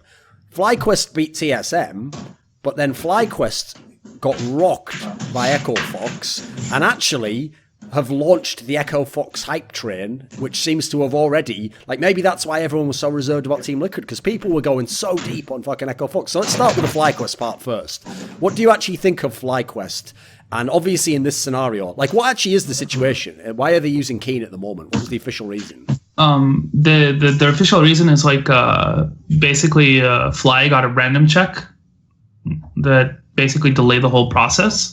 Right, okay, for his visa. Yeah, for his visa. So and nowadays you actually need to have the visa to play in LCS. Yes, okay, so it's different from past years, you know. Yeah. You know, I think maybe the US government changed like the whole constitution or something in the meantime. I'm not sure what it is, but yeah, anyway. Nowadays you need a visa. He hasn't got one at the moment. So they're using Keen.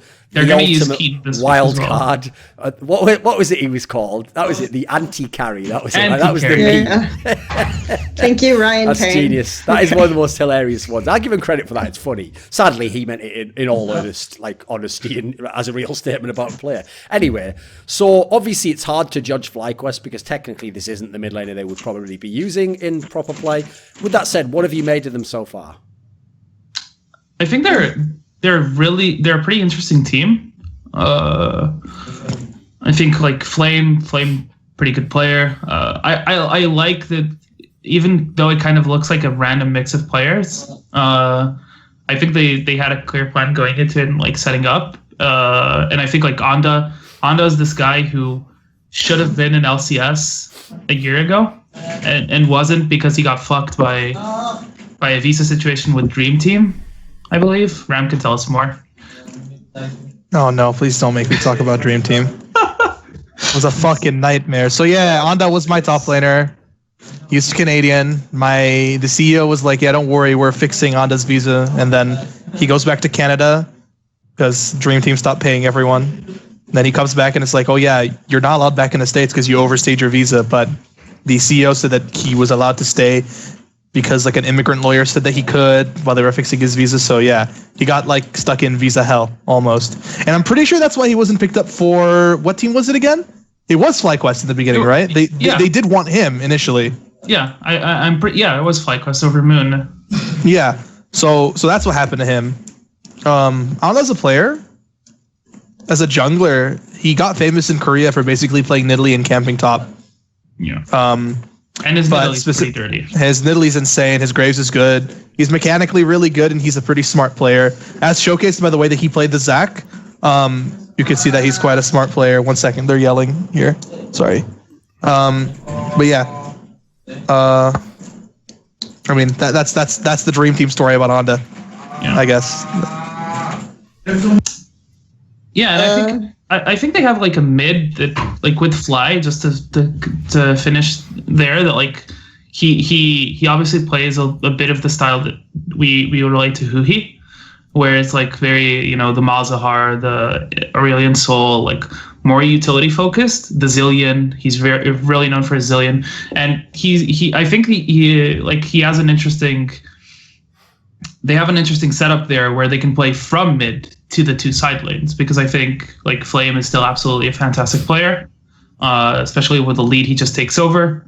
And Wall Turtle, to his own credit, even when FlyQuest he was dragging FlyQuest basically, and even now he's still pretty solid carry. So I think the team is set up, the way that it's set up is pretty balanced, and I like how they set up coaching stuff as well. They got Robert Yip as their like head coach, and then Rapid Surfer strategic, so they have like someone to go over like the day, like planning the day, leading discussions, and then they have Rapid Surfer strategic. So I think they set up a good system. Like they did a big change from last year, right? And I think it's a step in the right direction. And I had them. I think I mentioned in the last episode I had them as my dark horse for this season. Right. Okay. So I don't know. I feel like I'm just being negative about everyone. But someone has to do it. Someone has to balance it. Yeah, I'll be overly positive. Don't worry. But I guess The Kelsey Moser cocktail, glass half empty. The Echo Fox game was interesting because they definitely had to play to bot side, right? Because of the Lucian into Gangplank and everything else. But it seemed like Wild Turtle was just really happy to give up any sort of pressure and advantages that he had repeatedly. And this was like, first of all, there was a level 3 trade that I think he messed up. There was this roam mid that he did that didn't necessarily make sense because like he got to the mid and then he must have been thinking about the minion wave that he was losing or something, because he ults at a weird angle and it's like there's no way that's going to hit Rise even in a perfect world.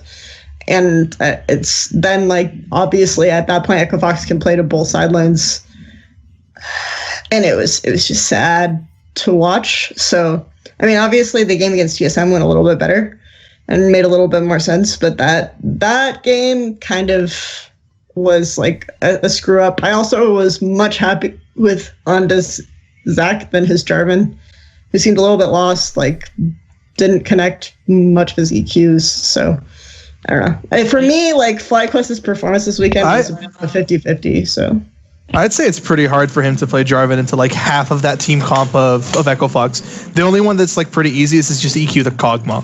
But there are a lot bigger problems than the Kog'Maw on that team. Like that Lucian runs over GP. They needed to control him or do something else. And like you said, Varus should beat Kog'Maw early. And then you obviously have the kill pressure on the Kog'Maw with the Varus ult.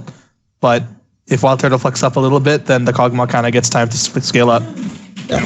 And Kog'Maw's not like terrible in lane, so if you're giving away lane advantages, it's kind of also by didn't connect EQs, I just felt like he was nervous or something, because it just like he would E and then the Q wouldn't connect, period. But yeah. So, okay. Yep. Another. Yeah, go on, sorry. No. You can go, Shakarez. I was just gonna say, like, he had this weird situation in bot side jungle where they just like forced super hard with Onda going in, and just like he just goes in like super hard, I think like before everyone, and just like dies. It might have been like stage jitters, the guy is like first game. Might have been just the case. Does the addition of Fly to the team, whenever he gets here, presumably, hopefully, like a week or two or whatever it might be, does that elevate this FlyQuest team and make them like a contender? Sure. Maybe not that very much. A contender. Contender for what? Contender for what exactly? Exactly. Title. No. No. A contender for playoffs, definitely. Yes, playoffs, yes. Right, okay. Yeah. I'm still reserved about Fly's ability to communicate the sidelines, so I'm not 100% sure. Like, he'll make the team a lot much better anyway. So, I mean, we have to assume that Fly is better individually than Keen, and Keen is like okay. Keen is okay. I mean, I do have to point this out because I'm still gonna be forever scarred by this, but like Phoenix is really, really, really good at playing the Rise Cassio matchup on both sides, and this is like a matchup that was like pretty fundamental for mid laners to play when he was on Gold Coin United last split. And Keen went toe-to-toe with Phoenix, and I consider Phoenix a really strong laner. So if Fly is better than Keen is able to go up toe-to-toe in this skill-heavy matchup against Phoenix, then that does give some hope that FlyQuest can be good with Fly. What about the idea that, unlike most teams, with Keen, they actually do have a legitimate sub, so they also could even play, just depending on what they want to play as the potential comp? What about that? Do you think they'll do that, or will they just go with Fly straight up and he'll just be the starter? No. What's the rules? What's the rules with Academy into LCS? Because Keen is the Academy mid laner. Yeah, they can swap them back and forth freely, but and they can. I think they can have like Keen played last week. Keen played all 4 matches. He played 2 Academy, 2 main team. So I need to check. There was a rule set about that they mentioned, I believe, that they could like play, so he could play like one day and I'll play the other, and then switch them back and forth. Right. I don't see Fly was doing that. I think they'll just stick to Fly when he's there. I must admit, I don't know too much about Fly as what he specialized in on Gold Coin United. When he played like a really good Orianna. He played the meta mids there, but I mean, I guess I have to ask, like, what would you say like Fly is very specialized in? Because Keen is a very unique type of mid laner, so if like Urgot mid becomes so good, Keen's gonna beast it. And Keen always does have that repertoire of like really weird picks. His Azir is solid, his Cassio is solid, his Rise is okay. But what can Fly do besides just being an overall better mid laner? Like what's his specialty if he would have some? Like Talia, what would you say? Aurelion Sol. Exactly. Okay, that's go side lane. I think then that Fly should play every game because that's fucking amazing for this meta, and that would work really well for a player like Onda who likes to play in Italy and likes to play in your face. That would have been really well. That's what I said about like the comparison to Huni and playing to side lanes. Like that's where I think Fly fits in really well, because like especially like he plays a shit ton of Zillion. You know, like Zillion's a bit of a meta mid now, like meta, like but after Fringe. Fringe. He's Fringe. Yeah, Fringe is the best way to put it. Like after the 4 mids, he's there with some of the other champions, and he's actually played him like for a long time, and he plays it pretty well. And like you can build Zillion around with Zillion around a hyper carry, and it works super well. You know, so he has these picks that work well with the 2 side lane carries that the team has. You are setting up the whole Wild Turtle just like runs into death meme with saying that he's a good Zillion, though. You really are setting that up. You do realize that now. No, there's no point having the ult if you don't use it. Exactly. I mean, just take a look at Stixay. They really used that ult. They had him run in so they could use Zillion ult. Perfect. Yeah. No, but like for real, I do think the team looks very different with Fly, and better. Let's see how.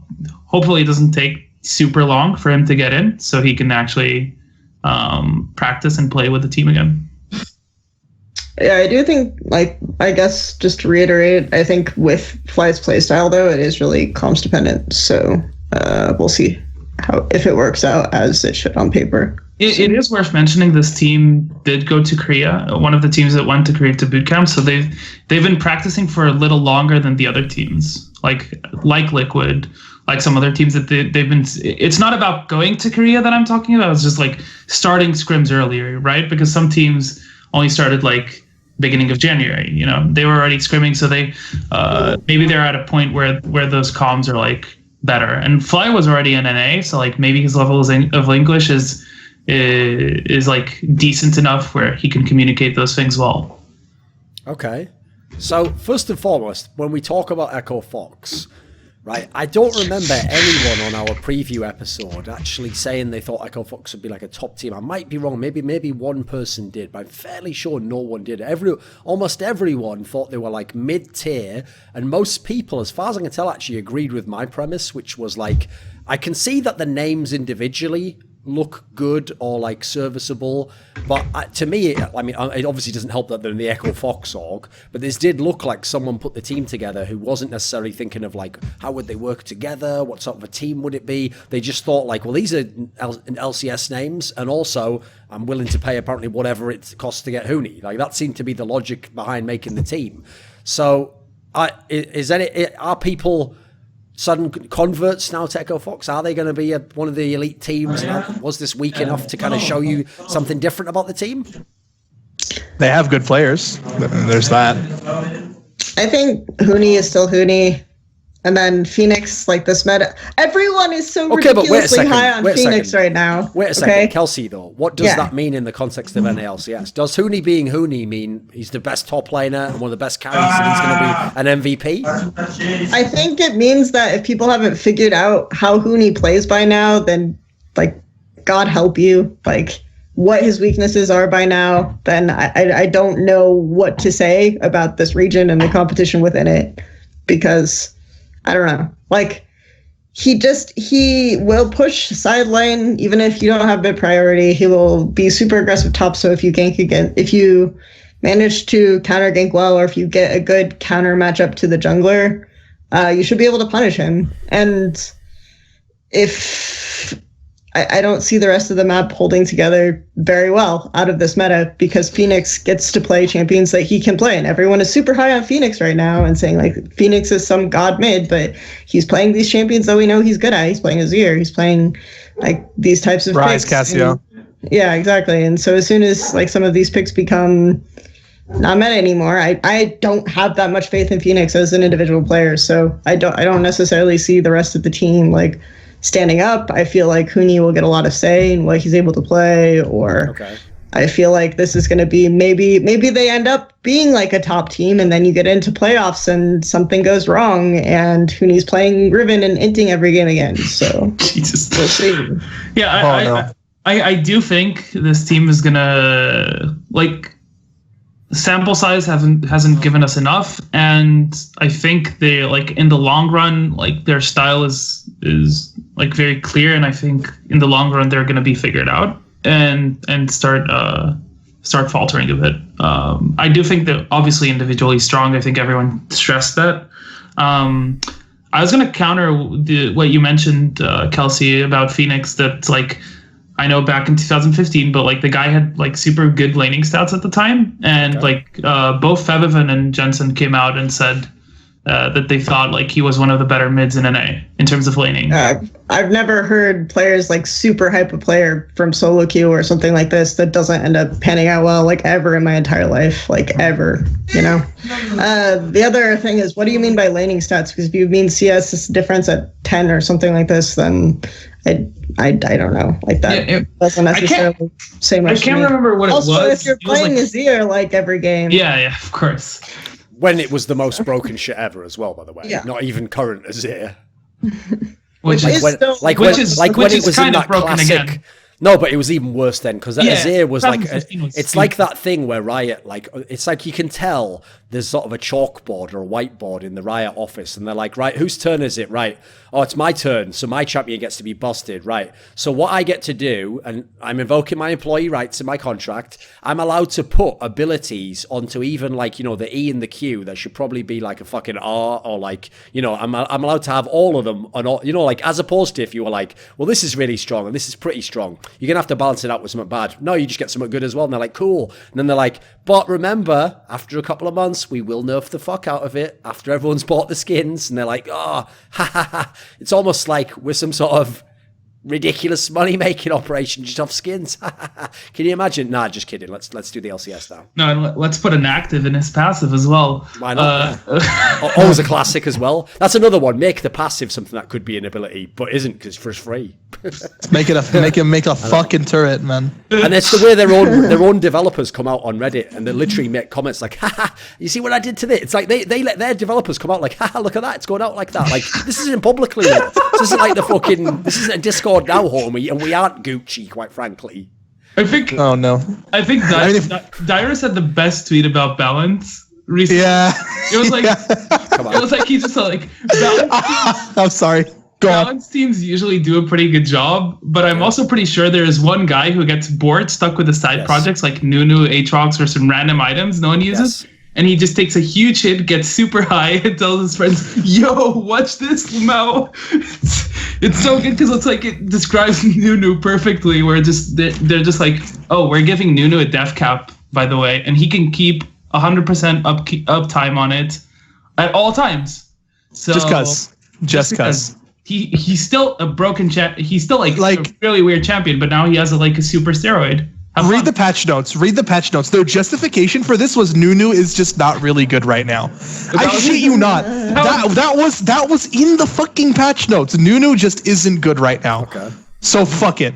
No, that's the thing, dude. It's not even that. Like, here's the thing. I'm obviously painting it too broad strokes that, you know, either they're just maliciously doing it or that they're just doing it as a joke, you know. It's more like whoever does it to these particular champions is like the Joker. He just wants to show us that actually, like you know, the chaos in man, and that everyone, you know, when they're down, when the chips are down, they'll show you who they really are, which is that if I just put this champion out there that obviously is just fucking broken, is just a total disgrace, everyone will just abuse it, use it constantly, win with it constantly, and we'll have to nerf it. And he's like, see, they're all just animals, we have to civilize them all. Like, it just plays into the Riot myth again, that they're just making us better people. And okay, here's a question for you. So sidetracking that whole fucking trip down memory lane with Phoenix there. So who apparently was just being cosplayed by Azir for a whole season. So here's the question. Dardoch played Zac in both of these games and was obviously not the Dardoch of past teams. So is that going to be a continuing trend? Do you think this was a one-off, or do you think that Dardoch has actually been... Have they broken him? Have they made him like, you are a supportive player? Have they like, broken him? Yes, I am, sir. Whatever you say, and they're like, oh, I'll put you out on that fucking street, mate. You know, this is your third foster home. If you fight with the kids again, you're out. And this time, you know, you're going to be fucking, well, we all know the analogies I could go with. I'll keep it PG for now. Actually, you know, it is the last chance saloon. So, do you think they've changed Dardoch, or are we going to see some carry jungling? To answer your question with that, actually, one of Dardoch's best champions was Gragas. Knowing him from Team Liquid Academy, I did get the chance to scrim them with Dignitas, the lineup that you said was shit. And Dardoch, one of his best champions was his Gragas. So, I mean, I'm pretty sure there was no doubt that Dardoch was capable of playing those champions, and his Gragas was very good. So I wouldn't say that they've broken him. Zach is just like, and he's been playing Zach forever. Yeah, I think there was a period of time where Zach was just literally so fucking broken after his rework, and I'm sure that most junglers know how to play him, but like, it doesn't surprise me that he plays Zach. Will this continue though? I mean, okay, so the thing is, like, going back to Echo Fox, like, Echo Fox is like the Kool-Aid Man team for me. They're like the team that could just like bust out the fucking wall being like, oh yeah, and crush everyone, or they can mental boom. And right now they've just broken out the wall because they start off running. So while they keep winning, Dardoch's probably going to keep playing tanks, but if history repeats himself, the second things start to falter, he's going to lose confidence maybe in his teammates and want to try to take things into his own hands, like bring back the Kazakhs and the Graves. So they're either going to be the Kool-Aid man and bust through the walls and go, oh yeah, or they're just going to be Kool-Aid the product, and you taste it and you go, that's nice. That was just the initial taste. A bit cheap, this actually. It's just sort of water with chemicals. I'd rather have something nice. Oh, orange juice, cool, nice. Yeah, but it's very expensive, so it's less cheap. But yeah, that's what I thought about Echo Fox. Like a team that could really blow up and do super well, or blow up in the term like not well at all. Like it could go both ways. I think to an extent they're also confined by. Isn't fucking Hooney just the Kool-Aid man? Isn't he just the guy busting through walls? Like, oh yeah, and everyone's like, oh, all the kids love it. Like, it's crazy, man. Look at that. I was like, well, yeah, it's obvious, though, isn't it? Anyway, rein it back in. I think Dardoch at the moment is to an extent confined by Hooney's champion pool. Like, I remember when Hooney always played with Rainover. Rainover was like playing the tanks, and this is how they set this up. So I think that to an extent we're going to see more, as long as this style of playing around Hooney and setting Hooney up to just sideline forever is effective. Dardoch will continue to play like tank jungle picks. So. Okay. That's actually so interesting that you brought that up, because if you think about like Dardoch's past teammates, and not necessarily just on CLG, but like on Team Liquid, he played with like Zig and Lorlo, and Zig and Lorlo played a lot of tanks for him to play his shit. So now that he's gone to like a top laner that's renowned, and I might trigger you by saying world class is just a really good carry player. Obviously has his faults, but he's incredibly good on carries. So Dardoch's probably looking at him and be like, you know what, I could play tanks for this guy, and things are going to go well. And Dardoch's young. He's definitely one of the younger players, and obviously, if you think of Hooney in a Western team, if you think of Hooney in a Western team, you think of Hooney and Rainover. So maybe Dardoch wants to see, like, I could be Rainover and I could set Hooney up. He has that attitude, so maybe that's what's going on here as well. That's like, I can play tanks and set up Hooney. See, the whole time Dardoch was trying to be this strong, independent woman, you know, who did whatever he wanted and didn't need no man, you know, because obviously I've told you before my philosophy, the top laner is the man. He's the strong leader who does what needs to be done and is willing to take the blows and is, you know, you're supposed to get behind him. That's why he's on top. He's on the top of the map. What do you want? It's fucking patriarchy. Anyway, so in this scenario, what happens though is, as we know, within the beating hearts of many people who doth protest too much and claim that they're independent and strong, etc., many of them are secretly just waiting for the right man to come along and bust down those barriers, and then they'll say, oh yeah, and then what happens at that point in time is they say, you know what, I think I could finally play tanks for this guy. I think he's the one. So maybe that's it. Maybe Dardoch's found it in his Uni, and now he's going to attempt to be Rainover. I know it might sound stupid, but I really do believe that's the case. That's cool. I like that. We've actually constructed an even better shitpost narrative than most of the ones that we try to destroy on this show. Might not have that much. It has a tiny bit of substance to it, but in fact, it is like Kool-Aid. It sort of tastes vaguely like something like the flavor, but you know, there's no substance. I came up with it just now, mixing in a bunch of chemical shit, didn't I? Like, I was gonna add that, like, if you just do it. Sorry. Just do it. Go ahead and add it. That, like, in his recent interviews, tweets, everything, like, the guy, like, is dedicated to prove that he can be a good teammate, he can be a good player, and he can win. Okay. And I think, like, ultimately, it ties into the whole stuff that brokenshard said, where the guy just wants to win. And if that means playing tanks for Hooney and setting him up, then that by extent also makes him look good. So perfect. Here's the problem with that premise, right? I know what you mean there, and the intention is very good. The intention is, let's change people's perceptions, let's become this person. But the secret is this, okay, right? It's not like he was out there making crazy tweets and that's why people thought he was an asshole or a bad teammate. People thought he was an asshole or a bad teammate because not only did he get kicked off teams, but every team he got kicked off, at least one person would sort of be like, he was a bit of an asshole or a bad teammate, wasn't he? So the beauty is, the way you turn that around is just be a good teammate. It's like there's a great saying that says, like, rather than talk about what a good man should be one. It's like a Greek philosopher or something who said it. Well, in this scenario, Dardoch, like, you don't actually have to, like, do, fucking start kissing babies and, like, helping old women across the street. Just be a good teammate. And it will take care of itself, won't it? Because here's the problem with him, is that he keeps claiming, he does the double lift every split, basically. He goes, I used to be so bad but you should have bloody seen me. But again, no, I've figured it out now. I was bad in the past, but now I'm a good guy. I've turned over a new leaf, starting now. I fucked up again. Starting now, right? And it's like, dude, the way you say that makes it clear that you haven't identified the problems. You just hope it won't happen with this new group and you won't sort of get triggered and you won't have the same stressors that turn you into whatever person is the bad teammate eventually. Because I have to say, in most of those scenarios, I've made this point in the past, it never made sense to me that like Double Lift and Dardoch and Forgiven are really, really bad teammates. They're clearly people where certain types of teammates or team environments bring out the worst in them. Like, they're clearly teams that they could play on and they don't have as big problems. But when certain stresses in the environment kick them off, then the worst in them comes out. But now you can't then just at the end, because they're the one flipping out, be like, say he was the entire problem here. Well, no, there's obviously clearly a terrible setup, which is why if you notice, in a lot of scenarios when these players leave those teams, it's not like the team gets fucking great overnight when they leave. The team usually gets worse because actually it was a complicated, multivariate problem. So anyway, to bring it all back, I am a little bit worried that Dardoch not only claims that, like, I've totally reformed. By the way, what's this rumor or stigma that I was ever toxic? Fucking hell, like, you're not even doing PR right. You have to at least acknowledge there was a problem. It's not a rumor, is it? It's not like some girls in a treehouse were like fucking, you know what, I bet that Dardoch's a real arsehole. No, people who actually know you and who even liked you as a human are like, I would like to publicly announce to the world, fuck Dardoch. Like, that's not coming out of nowhere. These guys aren't even trash talkers. It's like Smithy now. This is all you need to know about Double Lift. When he was like, nah, you know what? Double Lift's kind of all right now. It's like, fucking hell, how bad must this have been before? That you actually like the guy and you're like, yeah, he's kind of all right now. Like, fucking hell. Brilliant, yeah. That's like, anyway, go on. Sorry. I do believe that it does play a big part that he respects the players that he may be playing with. Yes. Obviously, I feel like I'm just going to keep triggering Kelsey. Phoenix is a really good player. He's a solid laner, and he gets along well with Phoenix. So yeah, and it, like, being a former young player myself, it was easy for me to play with people I respected. Okay.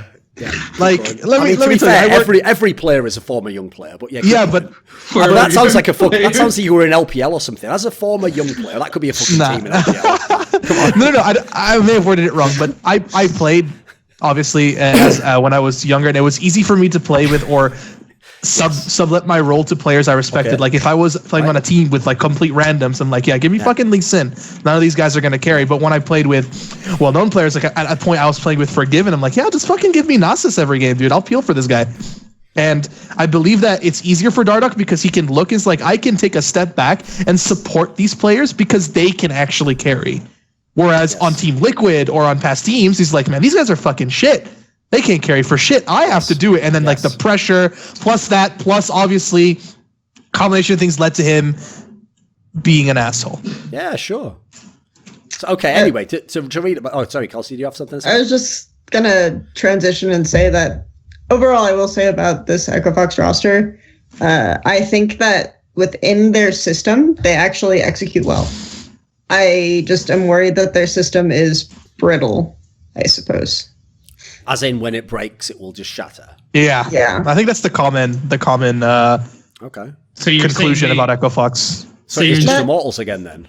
Yeah, not even necessarily because of the personalities, but because maybe even it's Huni where he feels like he has to play a certain way because like he has this feeling about his bottom lane, or like this is the lane that has to do well, or this is the specific style we have to play. So even if like the weird thing that Dylan Falco says, which is like the players didn't believe in a global meta or whatever bullshit, and just that kind of thing could easily happen again. And then if they're unwilling to change or adapt to circumstances, that could end up being very problematic for them. So. Okay. So what you're saying, if it's brittle, they just need to play Ornn. I'm sorry, I had to get that out. So bad. Okay. I do hope you realize you're going to pay for that later, Shakarez. Here's the thing, Broken Shard. Right, okay, so Shakarez, you know, he tried to sort of like, you know, level out the Echo Fox hype train, you know, sort of maybe like take it to off a side rail into like, a more reasonable scenic route. But they did basically take Clutch Gaming and drop their fucking money balls all over these motherfuckers' faces and go, oh, what flavour tea do you like, mate? Oh, what do you want? Earl Grey? You know, fucking hell. So, come on, explain that to me. Because actually, Huni was having all kind of impact in Solo's lane. So come on, check out. Oh my God. You have to represent them here. Come on, what happened? Oh, there we go. Why did I go into punt territory? How do I you gave Phoenix Azir, man. What happened there? I mean, I'm not part of coaching staff. That's not on me. Go blame the coaching staff. No, I think that the team did have a set plan and it just like didn't work out. I think like Phoenix did play Azir well, but I think Febiven kind of struggled in that matchup. Whereas like I've seen other Ryze Azirs where the Ryze can do a bit better, and then Lyra was put in a position where he just couldn't do much, you know, because it's like suddenly like mid just lost super hard and had to back level 3. And top is the matchup that it is, and yeah, based on that, like can't do more. I think bot lane could have done more in the sense that like they were gaining. They could have used. I think Haku had priority for a while, and he could have maybe tried to impact mid. Okay, man. All right. I'm not gonna let you like top lane being the matchup that it was. This guy was 20 CS behind. No. 5 minutes. He got destroyed. Yeah, like, he overpowered him super hard. Yeah. And then I think specifically like the level 1 and level 3 trades, Febiven kind of messed up. Yeah. And I think it was pretty clear that it wasn't just, you know, that you gave Azir to Phoenix. Okay. That you gave Azir to Phoenix. It was just that, you know, like Febiven did kind of mess up that matchup, and Azir will have priority early levels, but it can easily snowball. I think, yeah. But when I talk about like top is the matchup that it was, obviously like Huni destroyed, but like that matchup is already not favorable. And then it's like Huni being the player that he is like absolutely actually dominating. And then like if you put that on top of mid, like screwing up and being behind, there's like the game just goes into a situation where it's like really hard to come back from.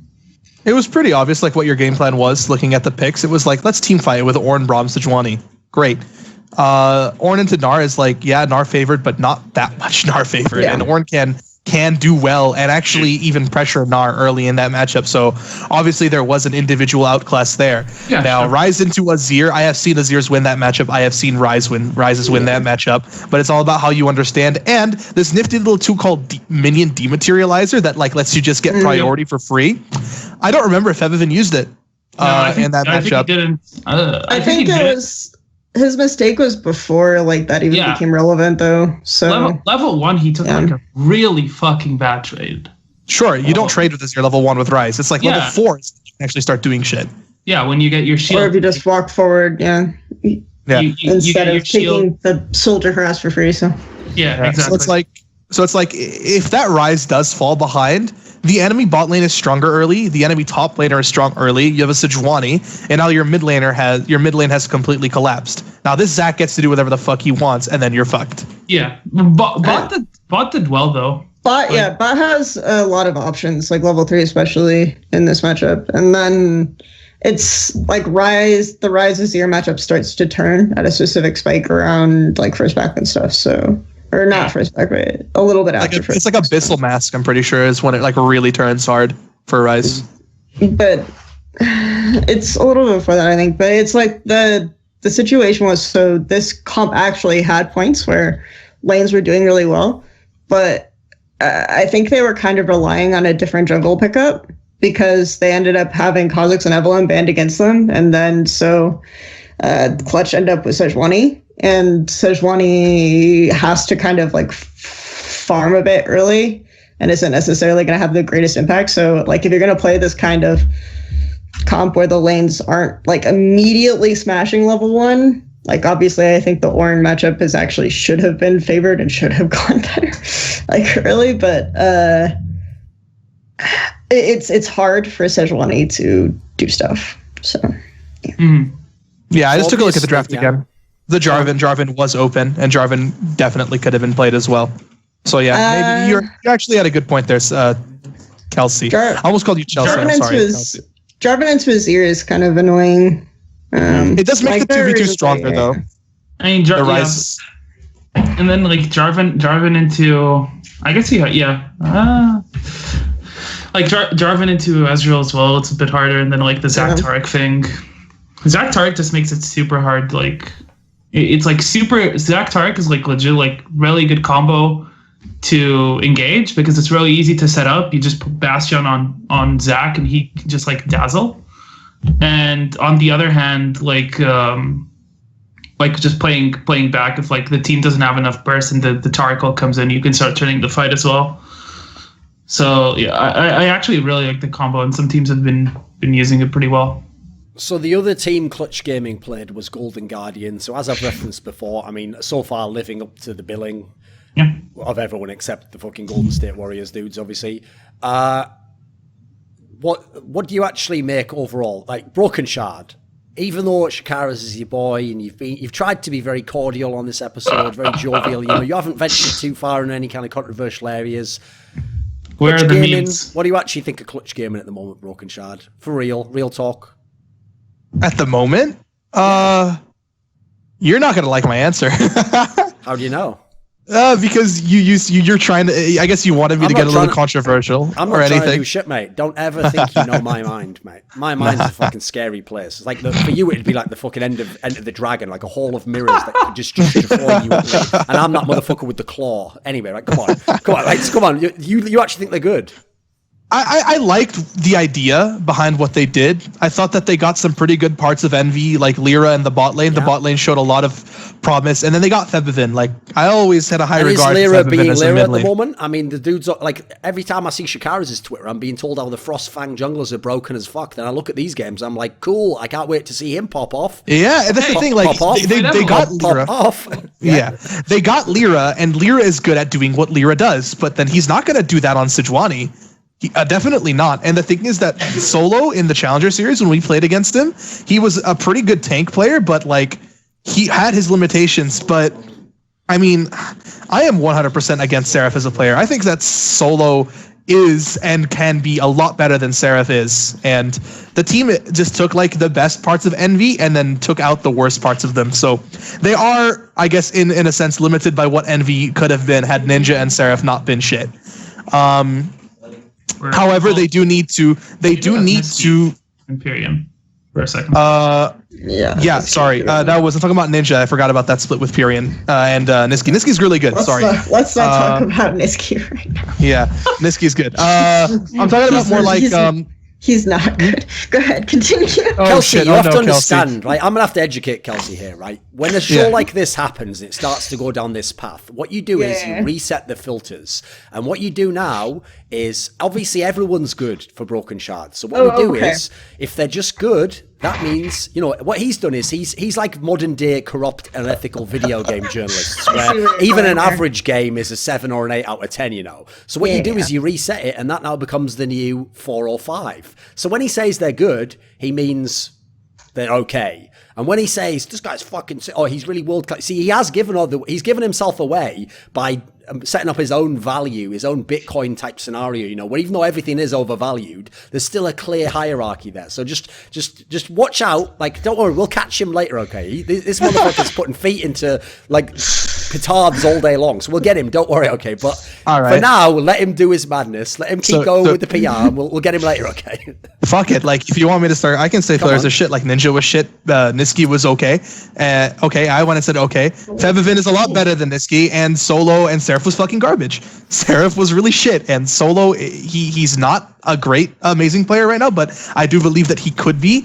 But the thing is that Lyra was the shining light of Envy, and Hakuho and Apollo were just solid overall players. Now, if you put Lyra on something like Sejuani against a team like Echo Fox, which has lane-dominant players that like to dominate lanes, you're not going to get anything done. Like, how is Lyra expected to do much with the limitation that he's been put in?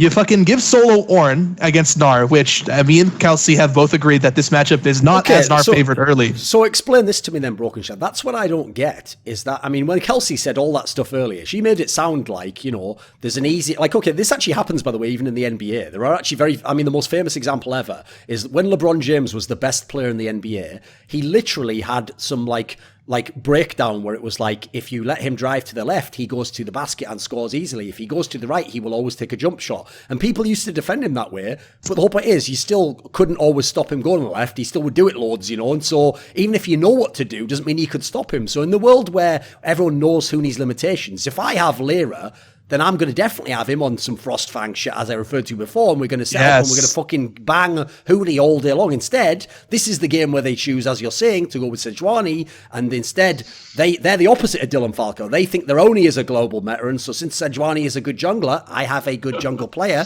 Put 2 and 2 together, and you end up with, well, fuck knows what, I don't know. Well, funnily enough, I almost did do a Moneyball scenario there, didn't I? Sort of backdoored the joke in May. So anyway, keep going. So what was the thinking, do you think, on why they did that against Clutch? Well, they are Clutch against Echo Fox then. When I see compositions like this, it's basically like we don't really have confidence in ourselves. We're just going to play team fight and try to team fight. That's kind of what I see when I see like these triple tank compositions, because there isn't much room to really make a plays early, especially if Solo falls behind like that. And then when that happens, it's like, well, fuck now. What are we gonna do? Like if Ornn can roam mid and use his ult to push around the Azir, then the Ryze can get pressure. But if Solo can't do that, and then Lyra doesn't have pressure in both his top and mid lane, then Dardoch gets to do whatever the fuck he wants. So there is a problem there. Against Golden Guardians, Golden Guardians, no one expected them to be good, like, right in the beginning. They're like a team that like will grow. But obviously, if Clutch Gaming weren't able to beat Golden Guardians, there's bigger problems than is Solo better than Seraph or is Fevivin better than Niski. Okay. I think if just looking at this draft, I'm guessing they really wanted to prioritize like getting Braum, which is kind of like good into the general triumvirate of engaged sports anyway. They also really wanted there with Braum. Hakuho's favorite champion is Braum. It's like one of his most played and best champions, so yeah. So they wanted like the Tristana Braum lane, and then they wanted to have like a good counter into the Azir. If they were going to open the Azir, they wanted to have a good counter into the Azir that wasn't going to get banned in second rotation. And they figured that even if Equifox banned 2 junglers, they'd still get like there were still enough aggressive picks left to play it. However, they ended up like in a situation where they couldn't really play Jarvan. They banned Rengar so that Equifox wouldn't really pick it. So I don't know. I think it's just a really like they kind of painted themselves into a hole that they didn't necessarily foresee with the Sejuani pick. So yeah, I personally didn't agree with some aspects of the pick ban, but like I think it's not nearly like as like it's not the defining factor, you know, like okay. obviously the game and how it panned out early, and with those early mistakes like dictated the game and not so much the draft. Yeah. Okay, so one team that got actually, I have to say, here's the thing, right? Obviously, we'll leave Golden Guardians to last for obvious reasons. But the difference is, where is the Golden Guardians lineup? I mean, it's hard to make a case as to why they would ever be good. The Optic Gaming team has some good players or some serviceable players, but that's an example of one where you don't even have good players across the board, and you have players that seemingly don't make any sense together. And like historically, you wouldn't put that style together. In that case, in that scenario, they're like the new NRG to me. I just don't understand what the premise is. So, being as they did, obviously just lose their games. Have you started to see the logic behind how the team's going to play? Is there any bright spots for Optic Gaming? I think the bright spot is they didn't look like total shit. Yeah, and I think I mean, who did they play? They played TL. No, they played TL. They played Team Liquid TL and Clutch. No, and sorry. No, They Team played the Liquid. two best teams according to some of you guys. Sure. Yeah, I think they're the bot lane did better than I expected. Considering Here's what the thing. This week they're going to play TSM and FlyQuest, so they've got to start getting some wins at some point. Otherwise, even if it's a hard schedule, you can start at 0-4. Yeah. I think one of the things I didn't expect was the bot lane to do so well. I talked about like Lemon just like in 2v2 trades forgetting to use summoners, and Arrow summer split P1 like had awful lanes, and to play a bit of devil's advocate, he was always switching supports. But like it didn't look like a good match. I think the whole Targon's meta might be masking it a bit, where it's not like you don't see 2v2 kills, 2v2 like super aggressive, like one lane beating the other by just killing them, or with a gank killing them. Like you don't see it, and ball lane's like super fucking boring right now. Like you know how the camera never pans top when it's tank meta? Now it never pans bot because you see 4 people with shields and overheal and shit. It's like, so I do want to see them post 8.2 to see how they lane. I think, bright spot, Arrow definitely like played pretty decently, and I think Acadian was good. Is the two ones I'd highlight. This team just seemed the most lost strategically of any team, which is a feat. More lost than Guardians? Yeah. I mean, this team didn't know Guardians against Clutch, just like they just rolled over.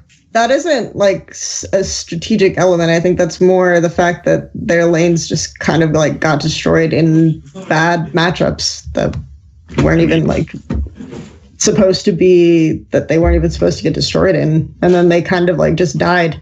Whereas Optic, I felt like, okay, like your top laner should never be level 16 for like almost 7 minutes straight. I'm just throwing that out there. Like this was a very glaring issue. So do you think if Optic gets, because one of the things they didn't have was like Zig wasn't like on a sideline pressure champion. Do you think if they turn towards that, it becomes easier for them to play and for, because that's an identity of Zig that I identify with. It's like the Kled, the Renekton. I believe watching some Shen games, like games where like maybe he can get like some split pressure and like actually put pressure on the map through sideline. I mean, not having one of those champions doesn't prevent you from literally never, ever leaving mid. Like, so it's just they didn't understand how to set. Like they had, for example, in that 100 Thieves competition, like they had very little like hard, reliable long range engage. So they kept trying to engage with like Rupture and then see if they could follow up after that, because they obviously had the cute like Morgana build with the like the glacial augment and the frostfang and the fragment, but that's not gonna be your hard engage or whatever and stuff like this. So I don't know. It was just really, it's like they put themselves in the situation where they didn't understand like how to sideline against champions that have better sideline pressure, and they didn't really have an option to like get a reliable engage without like Malzahar flashing every time and probably like flashing to his death or something like this. So by then everyone had like QSS shit, and then it wasn't a reliable engage. Like I made a tweet. It was a funny tweet. It was like, I'm going to make millions selling this book to the LCS. And it's just like, what is a side lane? And I made that tweet specifically in reaction to the Optic game, in which, Jesus Christ, they literally just lost sight of their side lanes. Like they did not exist. Top and bot did not exist. Zig ran down mid every single recall. And yeah, the guy was like level 16 for, I think it was 8 minutes and 20 seconds or something like that. I think it was something ridiculous like that.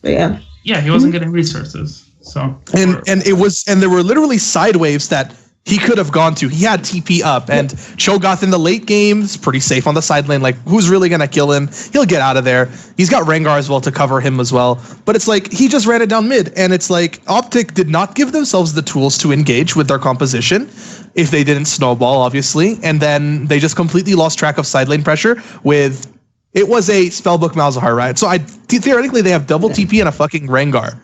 That is enough to be able to control a side lane to some extent. Yep. And they just didn't. They just, I mean, I say this joke like, what is a side lane? But it really seemed like they just said, fuck the side lanes. We're running it down mid. Okay. Yeah. Against Optic, against the 100 Thieves. And against Team Liquid, what I have to say about that is that they didn't get rolled over by like TSM, which is something, I mean, like that's the only other sample size we have of Team Liquid. Well, now we literally get to see Optic versus TSM now. Exactly. That will be the next game. But it's like, even that is a weird judge because Optic made terrible errors. Like, Zig shouldn't have TP'd in that bot lane engage because you lose so much top in exchange for that anyway. And then, like, he also had the same problem. Like, the game ended with him level 16 for 5 minutes already, so God knows if he would have beaten his own record. So, I don't know. It's just a very strange... Like, they just seem really lost other than, okay, we have to 5v5. We have to 5v5. We have to 5v5. We have to force. We have to force. And then they can't even force. So that's why I say that Optic is probably the worst team strategically. Yeah, sure, maybe they can stall out games by just, like, everyone being mid and, like, pushing back minions and stuff. But that doesn't mean that they're good strategically, right? That doesn't mean they're better than Golden Guardians strategically. Power People also did go back to one of his comfort picks, which is the Orianna, which is, I'd say, like a pretty good matchup into the Malzahar.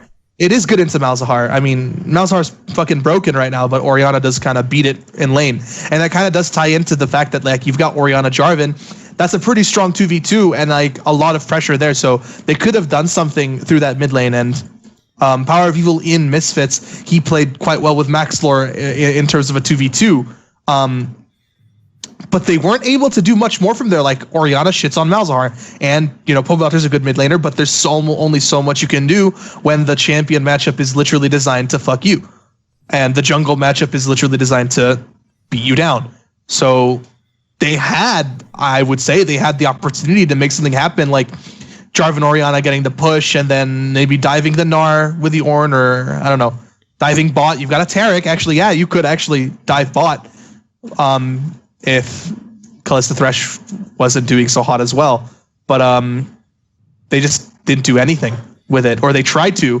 Zig tried to TP, and then he fucked himself, and then it's like, all right, now our Ornn is behind. We only have Orianna. But then the Orianna should have been enough to maybe do something. Yeah, and do you understand what I'm saying? I feel like I'm ranting. Liquid didn't even use the pressure advantage top to, like, screw with the Orianna Malzahar matchup either. So, like, they had a huge window and they just didn't know what to do, just very clearly. It was really, I don't know. It's like, I don't want to say something like, I don't think I've seen a team this strategically poor in the LCS. Just save that for a future week. I mean, but they set the table on that one. They got my mate Roman there. He brought in his mate, and then... Guess what? Nepotism isn't that great in professional sports. And now they're looking for a head analyst, so. There you go. So on the next episode, maybe that'll be Shakarez' new intro. See what I did there? Thing is, I actually, to be fair, since we're on the topic of Optic, I am getting a little bit of kind of Schadenfreude, enjoying watching. Okay, so we've got a Cardian. He's over on Optic. Nah, not a very good team, is it? We've got Mike Young. Oh, he's on TSM now with really good play. Oh, it's not really working out, is it? And contract. Golden Guardians. Yeah, fuck. That Dardoch guy's looking pretty good right now, isn't he? Yeah, the one out of the four that you sort of would buy that stock again, wouldn't I? Yeah. The others, I'd sell if I were you. That they're going nowhere. So all I'm going to say is reality wasn't a fan of that article. You know, I mean, I didn't change the world, or did I? Maybe I am the. I still maintain. So this obviously was a bad article. Triggered. I still maintain that you completely missed the point of the entire article. So obviously it was a shit article if I didn't convey the point because properly. Here's the thing. You constantly have walked this back. You didn't initially, but you've only walked it back later. But one of the implications in the article was that the reason why you don't need to risk having Dardoch on your team is look at these other players who've shown that they have talent as well, and they could be as good without the problems, or they could have a lot of the upside. Apparently everyone else in the league disagrees with you, but I'm not saying that means you're wrong. I think you might that, end up winning in the end, Maybe in the end you win after all. I just think that Dardoch, could definitely have a higher ceiling. He just spent the last year not developing. Yes, absolutely. So a lot of these other junglers luckily, caught him up. that's what what's brilliant. They caught him up, and then he just stood still, and then they started running backwards. If you look at the point of that article, I actually blame the teams themselves for putting so much stock on Dardoch for him not developing properly. So I don't even blame Dardoch. I don't even think it's terrible that they pick him up. I think it's the way in which they frame them picking him up that was the problem. Sure. So yes. I mean, by the way, I definitely don't think that helped that even teams that are kicking him are telling him it's almost like when they kicked him, they were trying to make him a fucking weaponized asshole for the new team he's joining. Tell you what, it's really sad we're going to have to kick you, but you are so fucking good. We almost were going to let you get away with that shit. But anyway, enjoy your next team because I bet you're going to be the best player of all time. And then he goes to the next team, fucks that one up. They're like, oh, sorry, mate. Oh, I thought you won that deal and I got the shit player next Smithy. Anyway, I'm just off to the finals. Fuck you. Yeah, sound. Anyway. But anyway, it's okay. Immortals got their karma in the end for doing that anyway. So, who's in the LCS still? No, Winston, you or Dardoch? Yeah, exactly. I think there's a bit of Schadenfreude on that one too, mate. You know what? Oh, You're my right. fucking God, Here's dude. the thing: Dardoch may one day be a world-class jungler. Immortals will never be a world-class League of Legends team, will they? Anyway, enough about that. Listen, he's in the Overwatch League. Everything's going fine for him. Actually, he has a pretty good team in the Overwatch League, to be fair. Okay, so here's the question then. There's one team remaining. It's the Golden Guardians. So here's what we do, okay? Let's reset the filters. Let's only look at Golden Guardians for a second. Let's pretend the rest of the league doesn't exist, like Golden Guardians did when they made this lineup. And looking at this lineup, does it actually make sense, within the context of the lineup? Do the players look like they fit together? Does it look like they have a philosophy? Does it look like they kind of have a sense of what they're doing? Or there's some room for growth here? Because remember, the whole line that they went with was this line that, if you take aside the stupid element of tying it into, how a basketball team got 2 first-round picks and made a team out of young players. That is probably the stupidest analogy to ram into League of Legends because that doesn't make any sense in terms of what they did. But you know what I disliked about that too is Golden Guardians legit sold their scouting grounds pick. Pretty good, isn't it? So it's what I also don't like is Golden Guardians literally picked up young players that other people had scouted. It's what bothers me about this is that I think you could make an all NA team. I think if someone wanted to, you could make an all NA team and they could be successful and they could even win NA LCS. Just literally off the top of my head right now, we'll go Haunter, pick whatever you want, Dardoch, contracts. Then we'll straight away take Poor Belter, Double Lift. Who are we going to take? I guess you're going to count Biofrost presumably as an NA. There we go. There's not a bad lineup, right? Afro. Yeah, there's tons. There are a bunch of different Nobody mentions Haku. But Golden Guardians feels a lot this wasn't our first choice wasn't to do an all NA team. Our first choice was to get Locodoco even almost admitted as much. Yes. That their first choice was to get 2 Korean players, right? And then build the team from there. And it felt a lot they couldn't either compete with salary or maybe they took too long or something like this. And they couldn't get the roster that they wanted with the 2 Korean players. So they said, I know, let's do a gimmick roster and make it all in it. And that annoys me because I feel like it adds to the building narrative that an all NA team can never be successful because you're just throwing in this gimmick thing. It's really frustrating for someone who is really tired of that narrative to kind of see this team at this point. Here's the other problem as well, Kelsey. As you mentioned, you could make an all NA team now that would be competitive and at least could compete to potentially win. What they've done is make an all NA team that's terrible and then sell us this line, which remember, think of the future component of their premise, is that these players are going to develop and are going to come better. I'm going to tell you right now, if Golden Guardians has this lineup next year, they're still shit and they've wasted 2 years in the LCS. If they don't have this lineup, which I suspect will be the case, and they will get better players, whether NA or not, then the whole line about developing them was also bullshit. This is the scenario where everyone here's a little key phrase for you guys. anyone in esports who ever claims that out of choice they are taking weaker players to develop them is basically rationalizing not having any options left and that being the last option. It's like if I get a girlfriend and you're like, so how's it working out? And I'm like, you know what? Listen, the thing about I kind of like believe you're going this angle. I actually kind of like the fact she sort of calls me on my shit. She doesn't just let me get away with everything. She keeps me on my toes. It's kind of, at first it was kind of tough. She was a bit prickly, but you know what? I like a strong-willed woman. It's like no one does. You just rationalize that because it's a fucking terrible scenario, and you just don't want to be alone and die alone. Which I think is a perfect analogy for Golden Guardians. Right, come on. Thorin, think about it, dude. They picked up players that have already been picked up before. Like, the only new player to the LCS there is Deftly. And it's not like they scouted this guy. He was my player for a year. He dominated the fucking challenger scene for a year as a rookie AD carry. Here's the thing. I'll at least give them credit. In the case of Deftly, maybe he does have potential because he obviously hasn't played at this level before. He does. I'm going to say that he does. Yeah. Might still have some potential because I feel like actually he's a good example of exactly why, to tie back into Kelsey's point before, it was the opposite of her point, as to why I actually wouldn't put like rookie NA junglers on top teams is because the amount of pressure on you will be insane. You don't have any development time. You have to be good instantly, basically. Otherwise, first of all, if you look at how NA teams work, you're probably just going to get consigned to doing whatever everyone else wants. Like, you're going to be in a shit position. So I don't blame him necessarily. He maybe can develop. The rest of the players, like, what potential are you seeing? No, we've seen Lolo and Matt have been tested. So there is like a stock on them. We've not only seen everything of high, but it's clearly diminishing returns on his career. So the potential wasn't even true. See, like if you don't look at top and support, you can kind of almost buy their line, right? Because high is like theoretically can teach players to at least make decisive calls or something.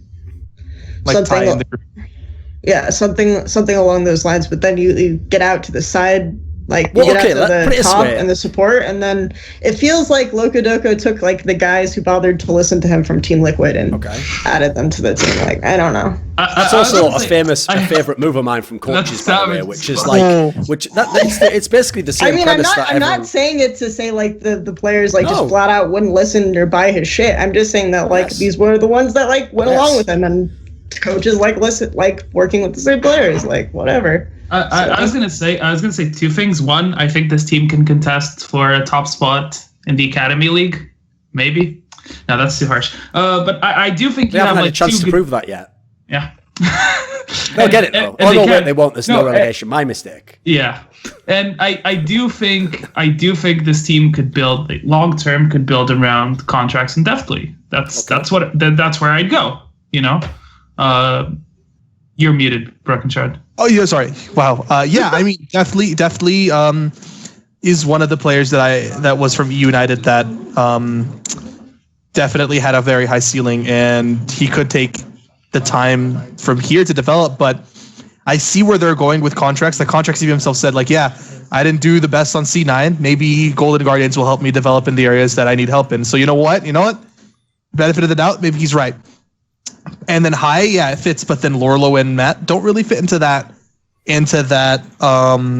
narrative so much, where it's like you either pick them because you really do believe that they have potential that has not been tapped into, or you had no other choice.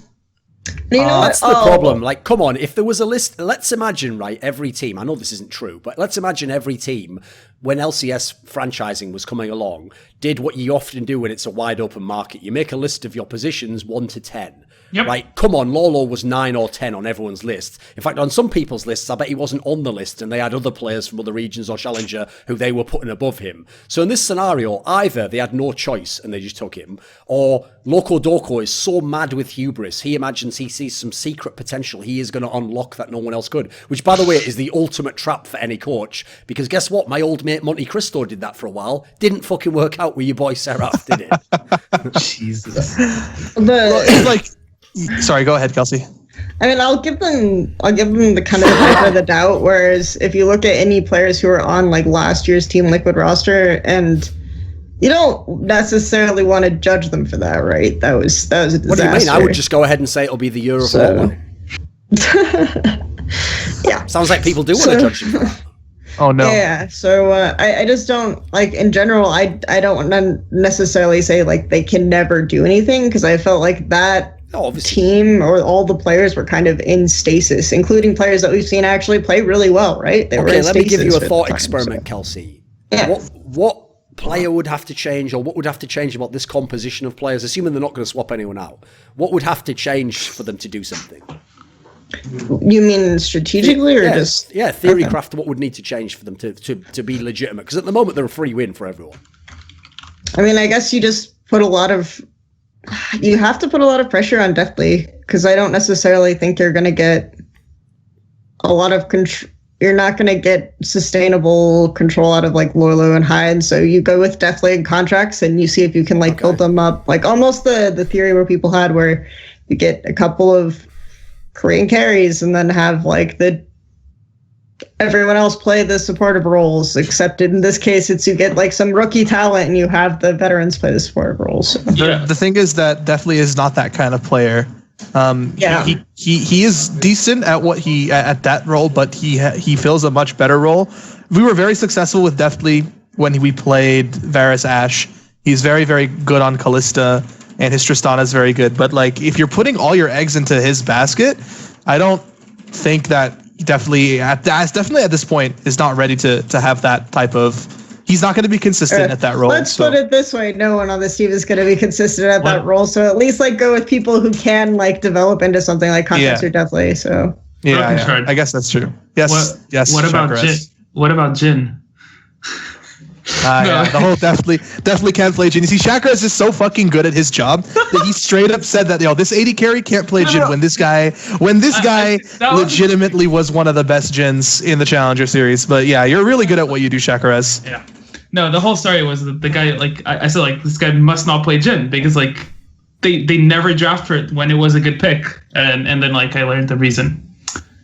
Okay. Yeah, they needed to be able to push bot lane, because if they get shoved in bot and the other lanes start inting, they can't do anything with the spring roster. We had Julius. And if it was push lane or bad draft. Yeah, but like if Julius doesn't go mid, Fox ints. It's like it was the worst. We're not going down this road again, Shaq. Yeah, let's I was gonna say, going back to Julius have a good career in Europe, and let him be. I love Julius. He really liked pushing lanes. That's all I'll say. Okay. I was gonna say for Guardians, the way I see it, the team working, like you mentioned definitely not being like super like eggs in one basket in his basket, and he's the main carry. I think like the way like I see a team like this like drafting for is just like giving contracts as champions, the Rengar, the Kazakhs, the AD Rek'Sai. Put a mid laner, like a mid lane champion, like one of those like setup mid laners, don't require any hands, Malzahar type of guy. It's so easy. Just like go mid, get contracts fed, contracts takes over. That's how I see them winning. Because like Zoe, something just stupid like Zoe, or something just stupid like Zoe, where she is also like pretty good at setup. If she can set up with Sleepy Bubble Trouble, and you have like a full AD jungler going. By the way, I mean, Hai isn't gonna straight play a carry champion. He's going to play like some obscure counter pick. So theoretically, you could maybe get like priority in that lane or something. So this week in the 10 games, Zoe was 100% pick banned because she was picked once and banned 9 times. Are we just not going to see this champion in LCS? It's stupid. It's just stupid to play against. I mean, I have some thoughts on Zoe, but yeah, I mean, I do too, but I can't share them for strategic reasons. I'm sure we both know that there are ways to play around it, but it is a very stupid champion. Like Kelsey, the champion in itself is just dumb as fuck. Right. Can you tell us anything outside of the context of any team you're working with about what your thoughts on Zoe are? I mean, we opened it against Fnatic. I guess you can just watch that game. So. Ooh. Just kidding. I don't know. I think Zoe's a little overhyped, but she is a good champion. So that's all. Overhyped, definitely, but stupid 100%. It's just dumb. And super obnoxious. It's like the Shakarez of mid lane champions, just obnoxious and no one really understands it. No, listen, here's the thing, brokenshard. The one thing you must always give credit to Shakarez for, and this is the one thing I actually appreciate about him, is other people out there who play League of Legends, who are around like his skill level, they're trying to like improve like strategic knowledge or max out their mechanics, and they're trying to actually just like work on becoming better players. He's like a cryptocurrency investor who just looks for shit that no one else has got on yet, and then he's like, I'm gonna ride this motherfucker until the second it's not good anymore, then I'm off. So basically he's not boosted because he's just actually just like he's just making all the smart deals. He's just a sick businessman, Yeah, But he literally does rely upon all that shit we said before about Riot making broken champions. So. I just play the no hands shit that can get me elo, basically. Yeah, Tank Karma and Skarner. And Kale, yeah. But like going back to like if you go back to the Guardians match against Clutch, like Lurlo got Vladimir against GP, right? And like that matchup, like if you like Vladimir has kill pressure early. And like no, I think he does, and I just don't think he got a significant advantage from it, and I think he could have done more with that pick. Whereas like I just don't see him being that player. You know what I mean? Like the player. Okay. So you have to play the way I see it is you have to play like the full AD jungler, like aggressive jungler that gets ahead and snowballs with like a mid laner that can enable him. And since Kelsey mentioned like counter picks, if you can get prio mid, like use that.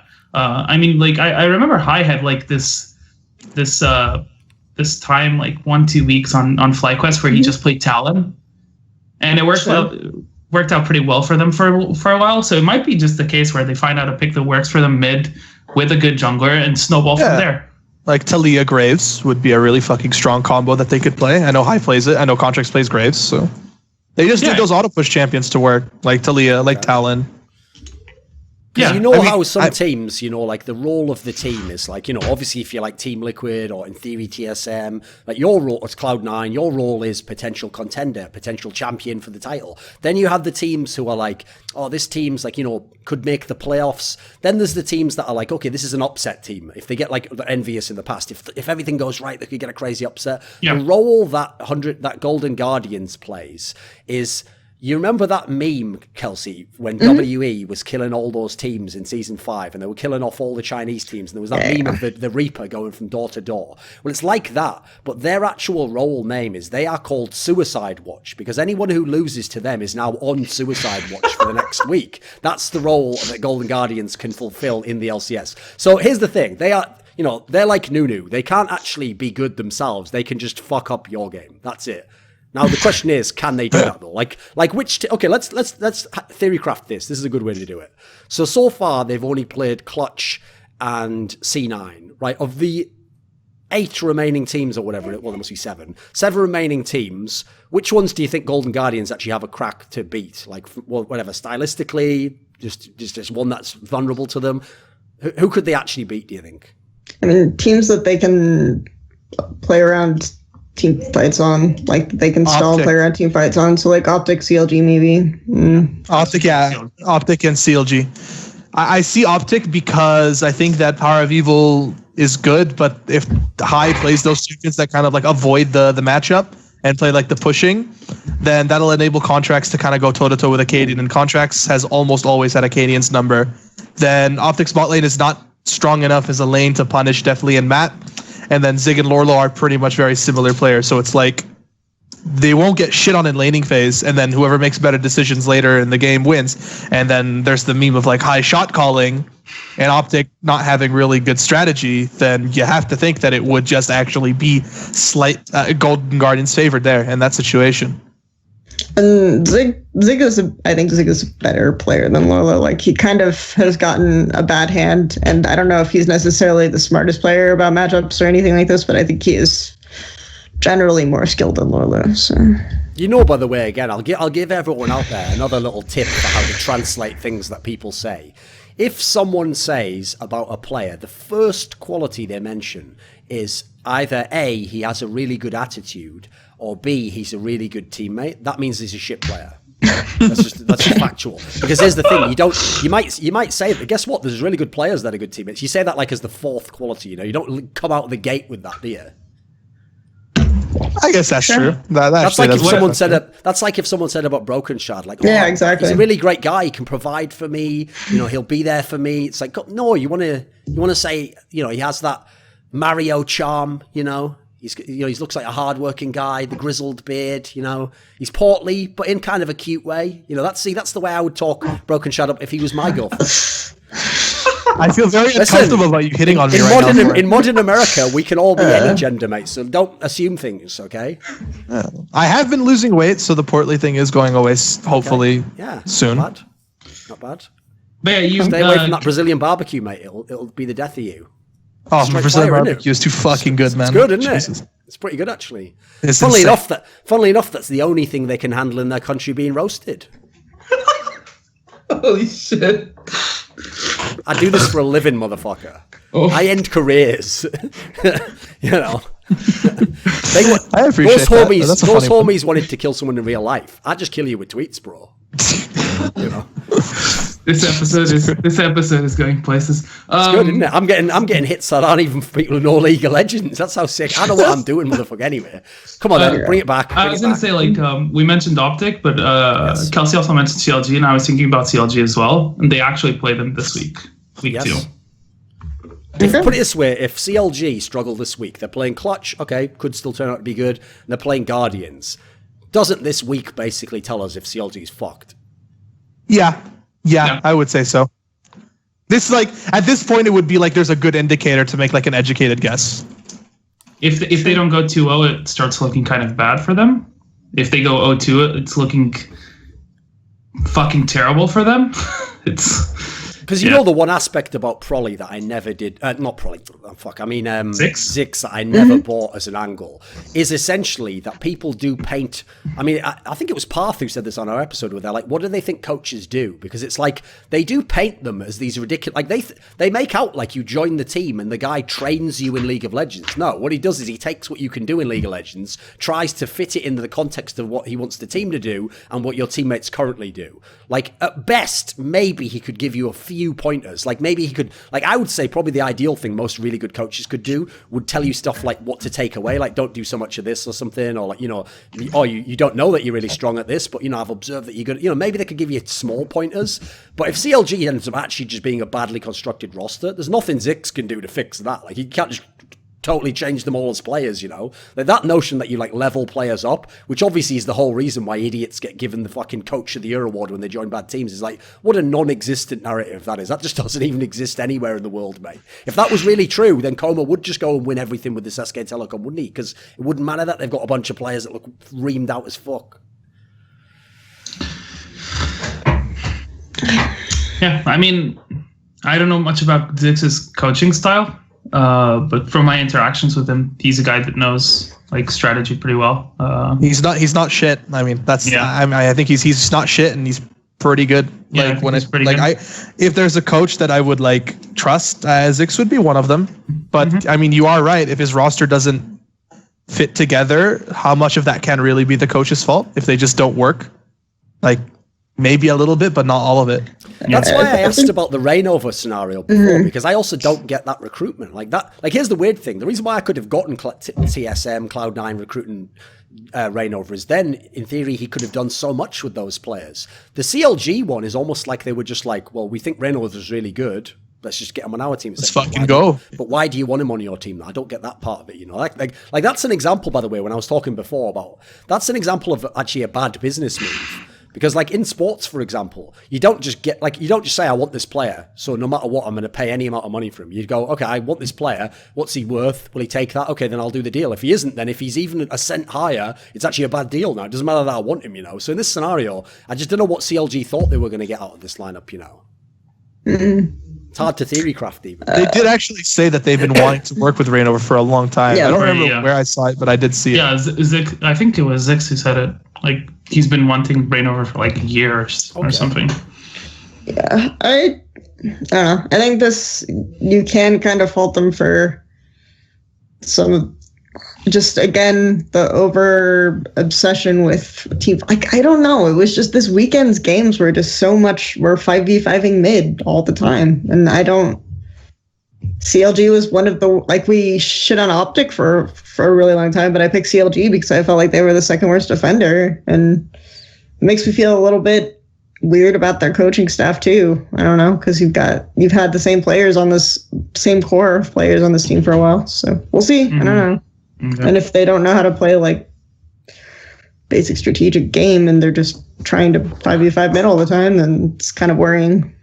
I also just love that every player who leaves CLG just gets better and just goes to other teams that are better, and then they look way better, and it's like, come on, mate. When are we going to cash out these chips? That, you know, the very few chips we've got left with Darshan, Stixay, and Hui, and say, you know what? Let's be reasonable. Okay, I'll give you the analogy here, Shakarez. You're going to like this one. So there's a really sick joke. It's so good in one of Ricky Gervais's stand-ups, right, where he tells a story about a woman who was like really obese, and she was part of like a documentary about, you know, people who were like eating way too much. And in the story, she gives a really sort of like earnest, like tear-filled sob story of like, you know, like it got so bad that eventually, you know, for my meals in a day, I would have 10 portions of pie and chips. And Ricky Gervais's joke is like, you don't have to change your whole life. Here's a crazy idea: 9 pie and chips a day. So likewise, here's the thing, Six, Hot Shot, whoever else is at CLG. I'm not saying you have to kick all those guys. All I'm saying is this: how about just 2 out of the 3 players? You pick which 2 out of the 3 you want out of Hui, Stixay, and Darshan, but give me another player, for fuck's sake. Can I at least have one more player in the team? Even if it's a new player, even if you gamble on a young player you think is going to be a star, maybe you get Solo or you get some player like that. Come on, there's got to be some bright spot here, because at the moment, I don't like what player is going to change how they play in this team. Maybe Bio first. Can't think who else though, you know. Yeah, I don't see the team changing a lot with Biofrost. I thought Rainover would be. Yeah, that was obviously the hope, right? That he did something. Yeah, that was the whole premise. Was for him to be the change, right?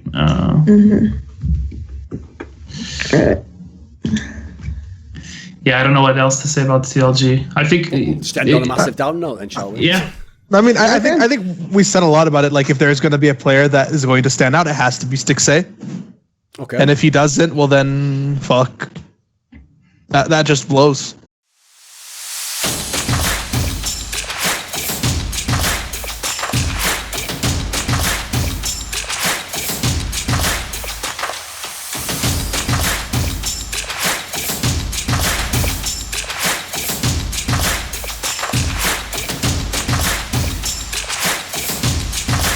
ESP.bet. Watch and bet live.